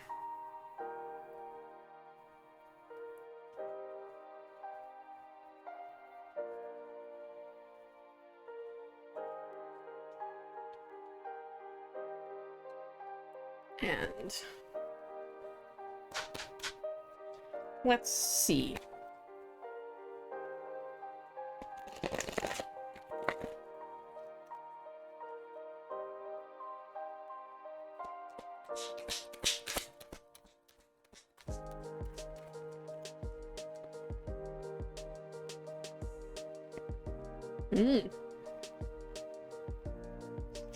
The first time I've seen that card pop up, actually. That card is beautiful.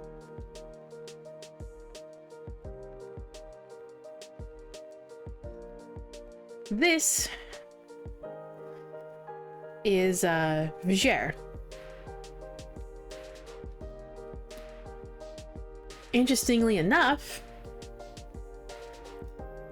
this is essentially, so for context, this is essentially the High Priestess of this deck. No, I mean, in my time of using this deck, this is actually the first time it's popped out. So.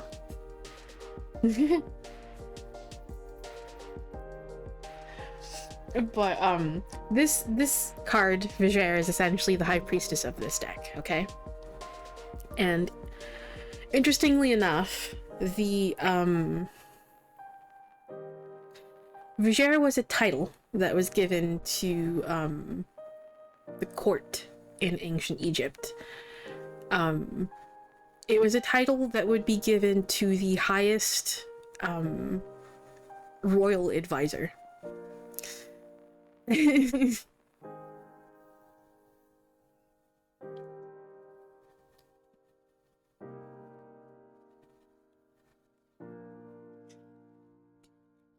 Essentially, they were the main advisors of the pharaoh.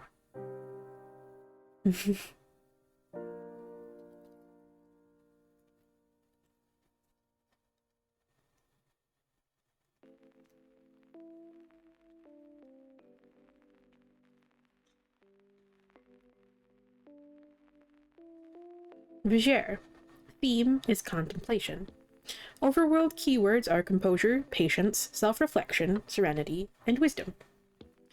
A gentle breeze wafts the scent of incense through the Viger's meditative space. The moon and stars shine softly through the chiffon curtains. The Viger crosses her legs, closes her eyes, and puts her hands together as she waits for clarity. While meditating, the Viger smiles softly to herself, comfortable in the calm environment she has created. She seeks knowledge, but she knows she already has the answer. It's just a matter of locating it within herself and understanding how to act on it. This card reminds us that we can often find the answers we seek in quiet moments of solitude and reflection. The Viger offers us her counsel and the wisdom she has gained if we are prepared to listen.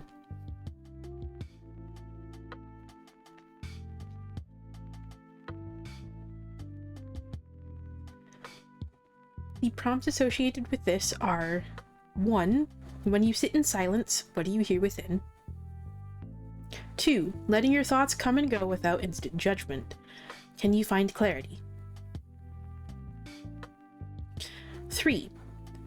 What new questions can you ask yourself about your problem? 4. Have other people faced a similar problem, and what can you learn from them? 5.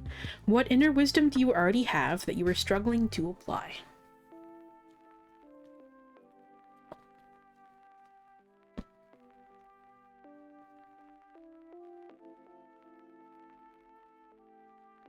So, make space for calm moments, okay? I don't know if you're a person that meditates at all, but maybe look into a practice for that.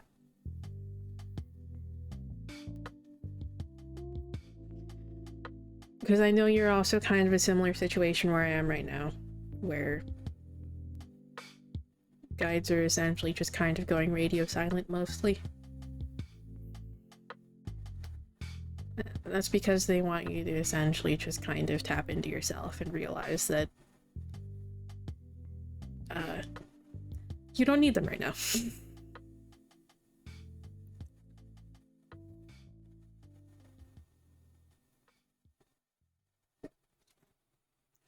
There's just something right now that they want you to figure out on your own, so. I know. I used to be that way as well. I used to be that way as well, but,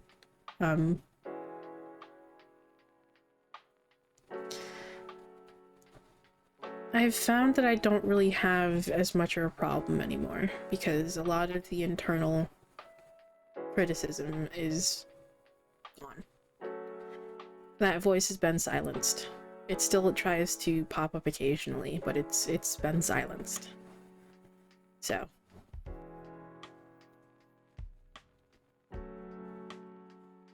But that was a problem that was coming up for me when I tried to meditate too. That's why I didn't really do it regularly for quite a while. But meditation also doesn't just have to be sitting in silence. I find that one of the best meditative practices for me, music. Listening to music I like.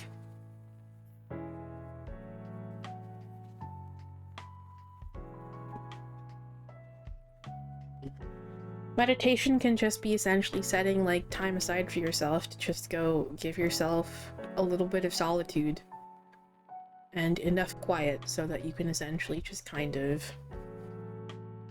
focus on yourself for a bit. And for me, that's listening to music. And listening to music and singing is also like another way that just kind of helps me release a lot of like the just emotions and just energy that I'm holding on to that isn't really serving me.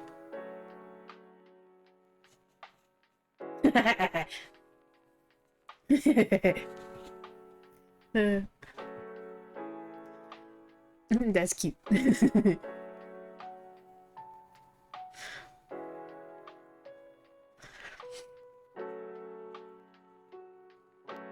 But yeah. So, I hope that message helps.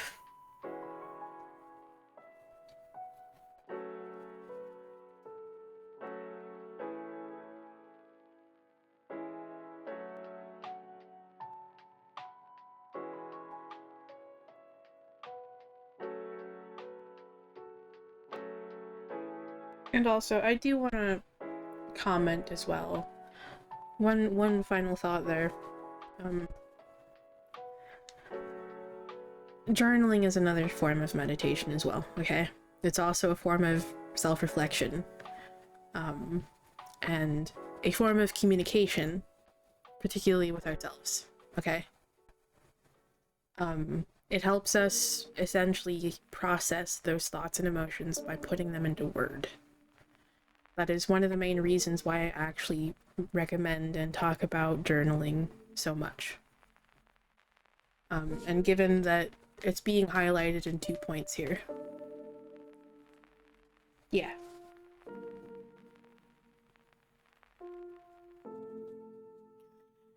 Giving it an out of some form is helpful. And it may not seem like it's doing anything initially, but making it a regular practice is something that actually does help. Just by helping you get it out. Expressing it is important. It's not something you necessarily have to communicate with others, but communicating it with yourself in that form is oftentimes enough.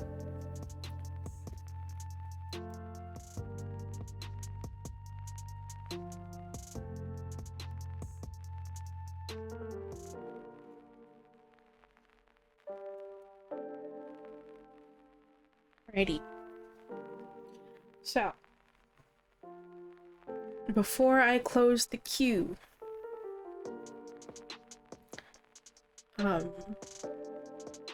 if anyone still wants to join, you may go ahead and do so.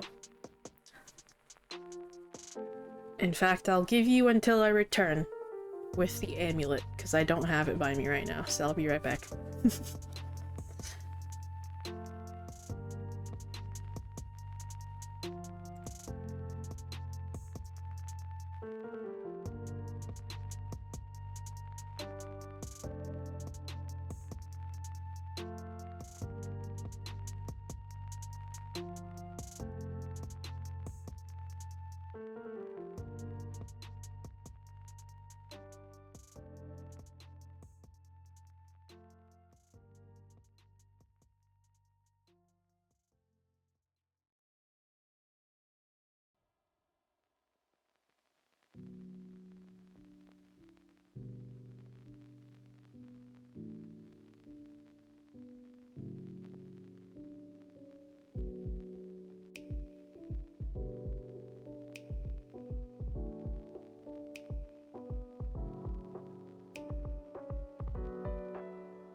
Okay, I'm back. Okay, let me go ahead and close the queue here.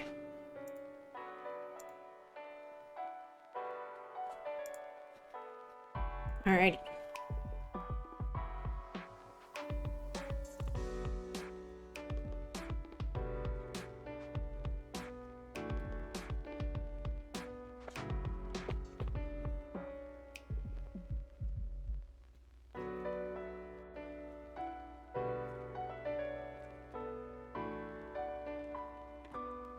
Alright, let's see.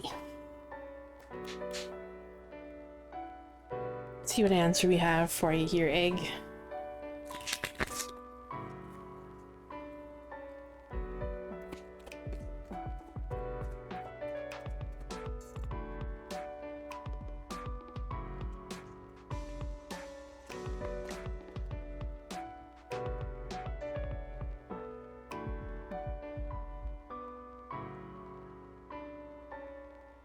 You're in alignment.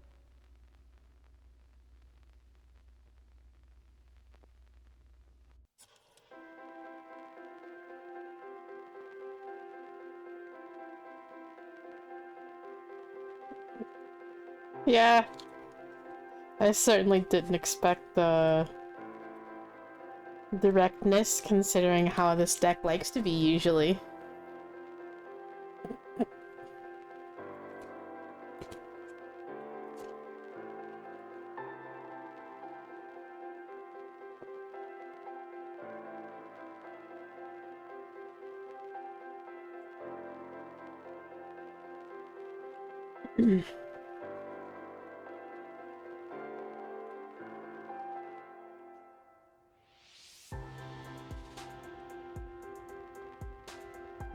Okay.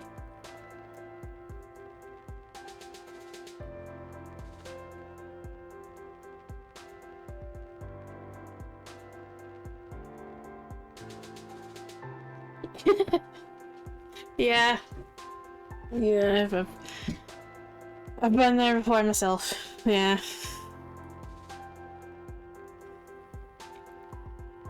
It's taken a few extreme situations to actually get them to listen to me before too, so.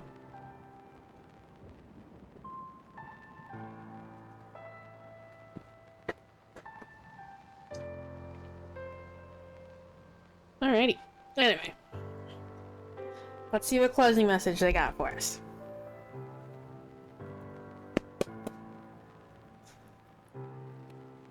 What message you guys want to close us out with?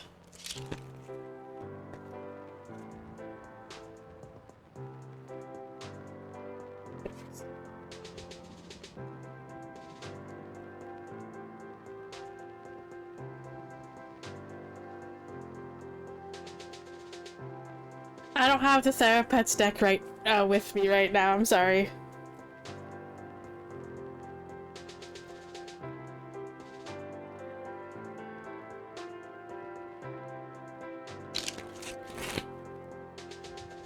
We can get an Illuminator's Amulet or Eventide Affirmations card though instead.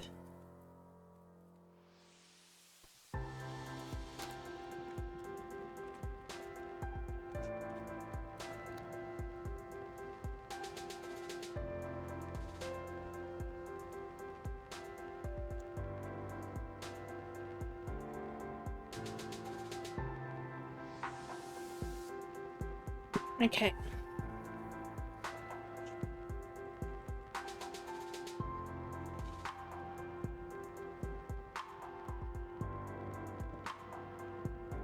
Right.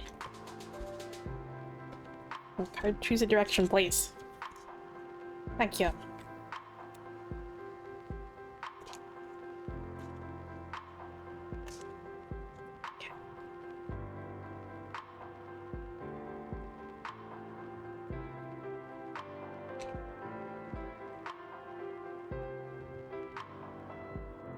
Okay. So I forgot to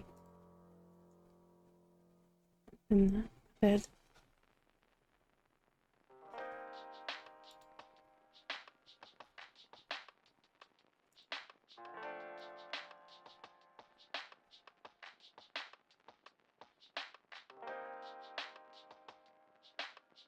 Okay. Yep. Okay,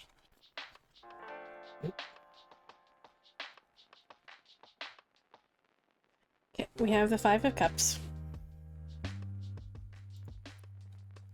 Queen of Cups.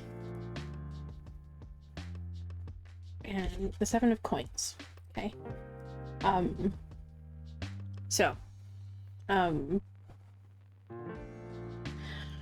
things may feel a little bit, did I say Five of Cups? I meant Five of Coins. I think I said cups.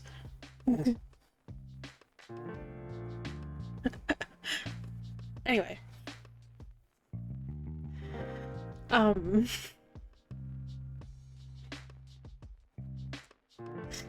Things may feel a little bit,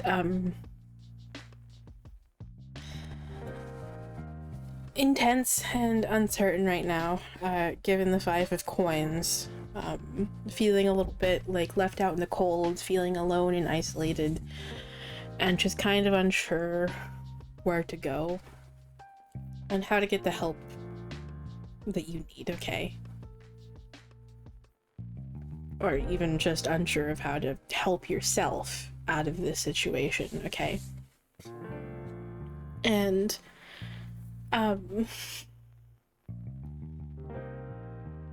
it's okay. Like I said earlier,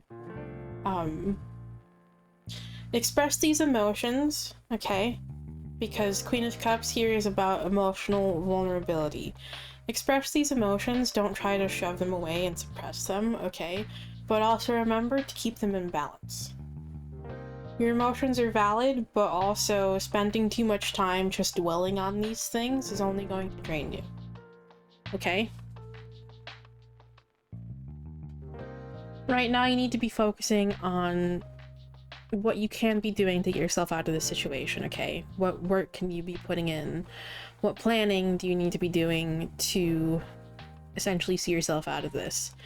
Keep essentially, keep working towards this goal, okay?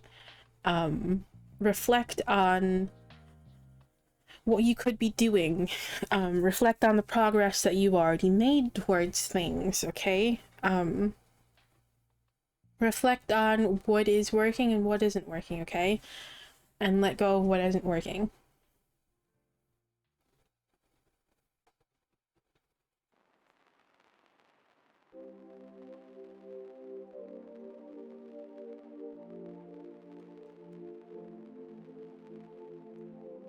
Oops, not this deck yet. I reached for the Fablemaker's deck of many things instead of the Black Moon Lilith deck. Oh. Use you. Back in there.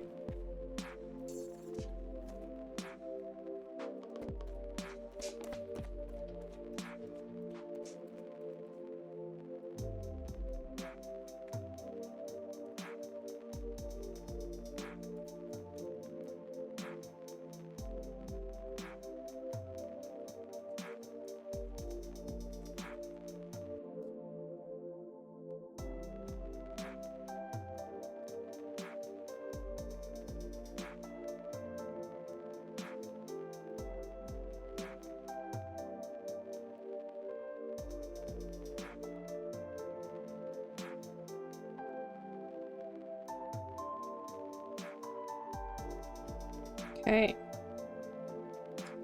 We have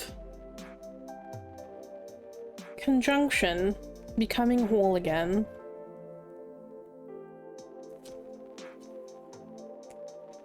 And the Sun, Your Soul's Purpose.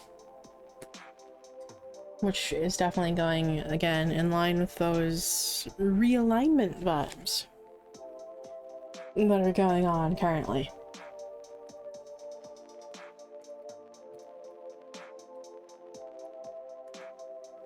Conjunction, Becoming Whole Again. There is a glimmering light at the end of the tunnel. Ooh. You've burned down old realities, sat in the darkness of your soul, and cut difficult attachments. Alchemy is a heavy process, and when you receive the Conjunction Oracle card in a reading, it's a sign of healing and re-identification of who you are. You're stepping into who you were meant to be in this lifetime, but you can still hear the voice of imposter syndrome in the back of your mind. The Oracle wants you to remember who you are when you are not feeling comfortable in this new skin. Practice. Conjunction is like hopping onto a bike for the first time. You may be wobbly and feel self-conscious, but once you master this new way of moving, you will be unstoppable. This is the 4th stage in alchemy, incorporating the element Earth, an esoteric symbol for reality, the senses, structure, and stability. Associated with Venus, the planet of harmony, this is where the physical, emotional, and energetic worlds collide, and when your new identity is transmuted into this reality. The alchemist picks up the pieces, takes the ideal material from the previous transformative stages, and puts them back together as an enlightened whole. This is where you start to physically embody your true self, but there is still hesitation. Muster the strength to work through the discomfort of this new reality, or else you will find yourself back at step 1. Okay. First of all, fuck you. Second of all, I love this card.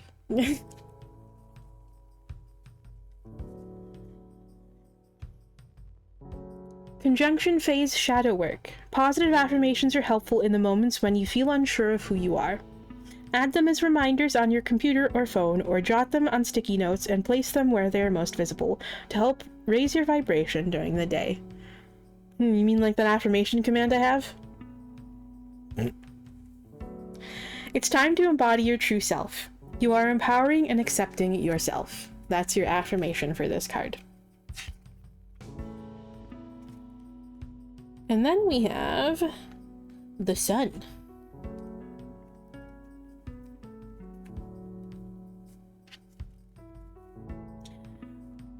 The Sun, your soul's purpose. There are many layers in your astrological DNA, and understanding your sun sign is a good place to start. When this card appears, confidence, joy, and time in the spotlight is on its way. It's time to move into the truth of who you are and align with your soul's purpose. The sun rules over the royal fire sign of Leo, and just as Leo loves being the center of attention, the sun is at the center and it is the life force of our solar system. In ancient occult and spiritual traditions across the globe, the sun was highly worshipped, with deities invoking its energy. In alchemy, your sun sign represents your spiritual gold and inner light. This bright star is a luminary and provides the energy that is needed to sustain life on Earth. Without the interplay between the nurturing Mother Moon and reflecting the vibrant rays of Father Sun, there would be no life. It's the delicate dance between the divine feminine and masculine here on Earth. The sun is a personal planet, so depending on your unique birth chart, its traits are easily visible in your personality. Understanding where your sun sits within your chart provides a map of how to access this part of yourself. In ancient alchemy, the sun's placement in your natal chart can help you understand your higher self and align with this energy. The following guide can show you what energetic characteristics align the most with your sun sign. Find your sun sign in the following list by looking at the date corresponding with your date of birth.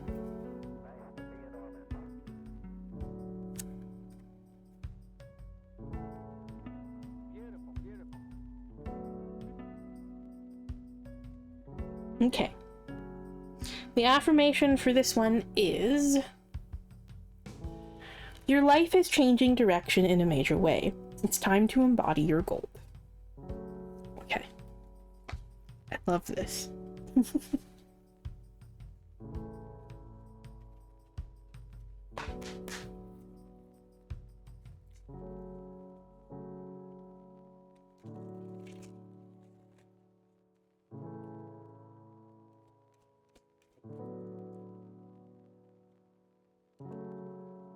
Ooh.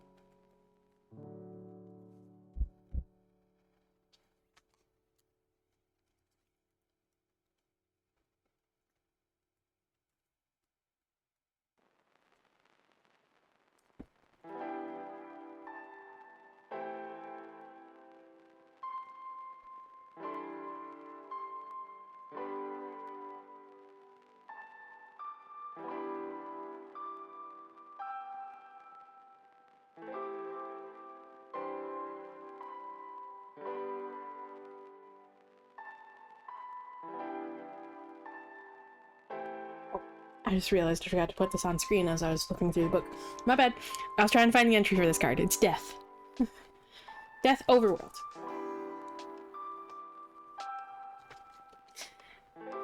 The theme for Death is confusion. The overworld keywords are difficulty, disharmony, resolution, struggle, and turmoil. Death represents the struggle of self against self. Something within you may be holding you back. Endings are part of change for better and worse. And this card invites you to confront the aspects of yourself that you want to change honestly and compassionately. The figure depicted on this card is a part of you. Though it may look like one of your demons, it may in fact be a warning or a protector in disguise.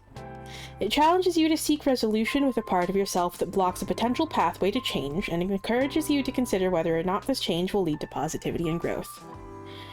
To prevail in this clash, all must be laid bare and self-deception cast aside. What you uncover beneath the figure's grisly mask may help you decide how to move forward. I love this. It is beautiful. And there's also there's a precursor to the death card for this. Let me actually find it really quick. It's called Skull, and it's essentially, if you actually use the this deck as an actual deck of many things in D&D,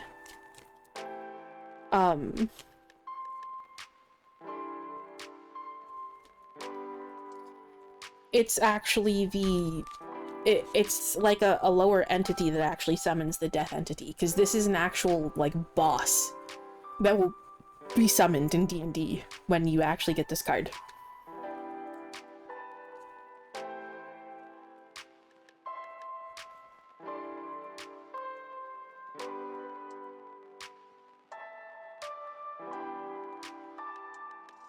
And the skull card is the summoner, essentially. It's the precursor.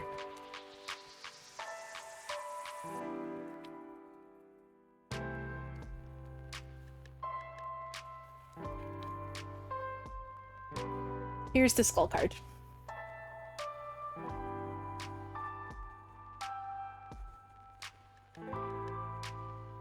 It's essentially the head.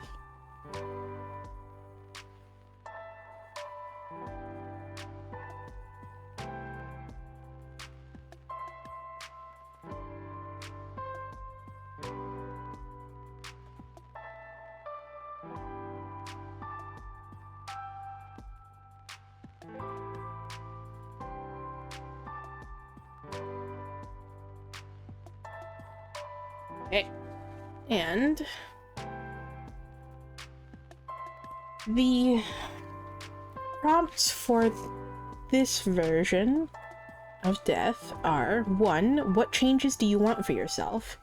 2. What is still uncertain about the situation and how do you feel about that uncertainty?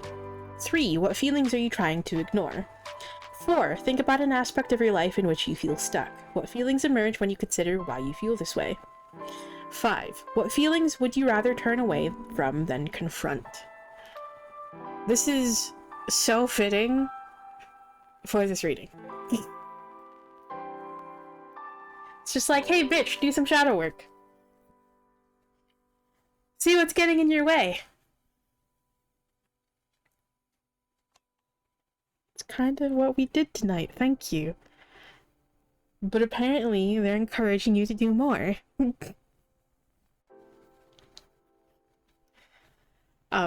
Like I said, if you want to do a reading for yourself with a spread that's essentially just kind of like aligning with and tapping into the energy of this upcoming eclipse, I did make a post about it on Coffee. It is the most recent post.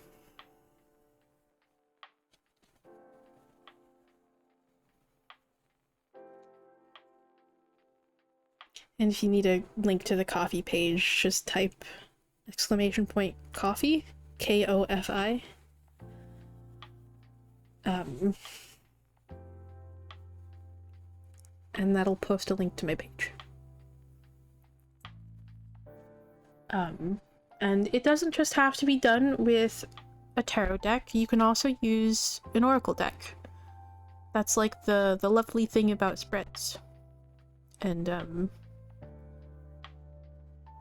that's essentially the way that I craft mine. They don't necessarily need to be done with just a tarot deck. You can use any deck. You can use an oracle deck.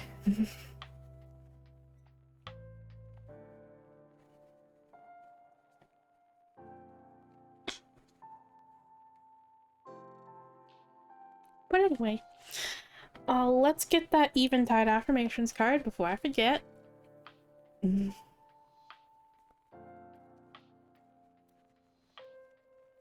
actually been a while since I've used this deck.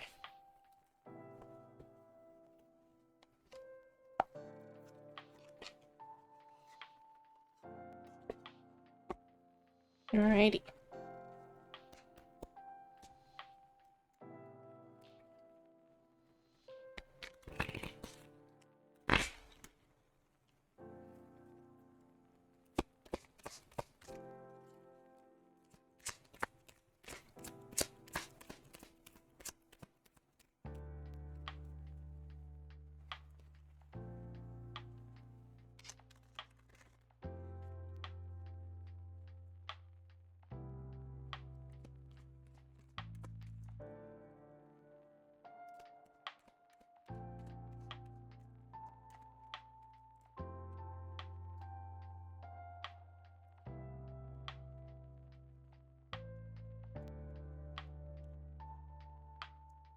Why?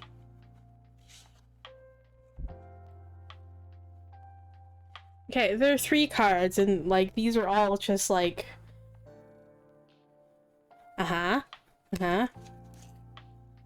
You need more self-reflection.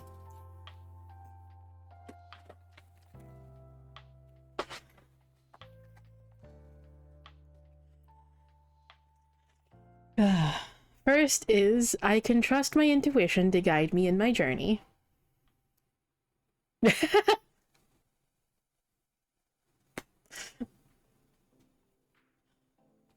Honestly, that would be a cute nickname for him, yeah.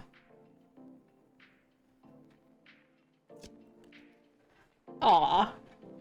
I love being curious about myself.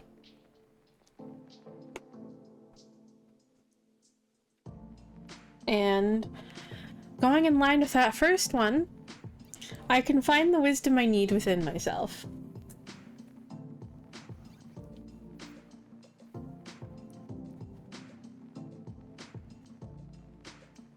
Okay.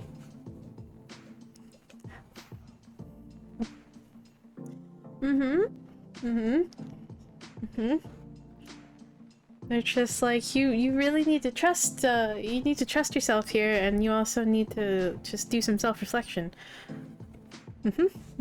Thank you. Thanks.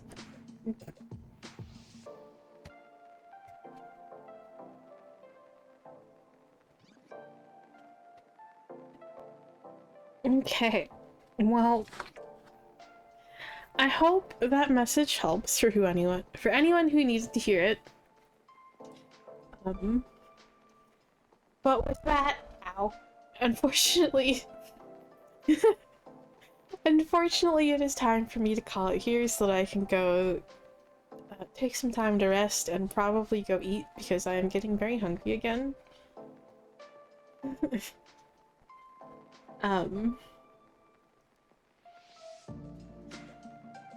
But thank you all for stopping by, whether you joined the queue, talked in chat, or just lurked. I appreciate you sharing your time with me, and I appreciate your support. I hope to see you all again soon, but bye for now.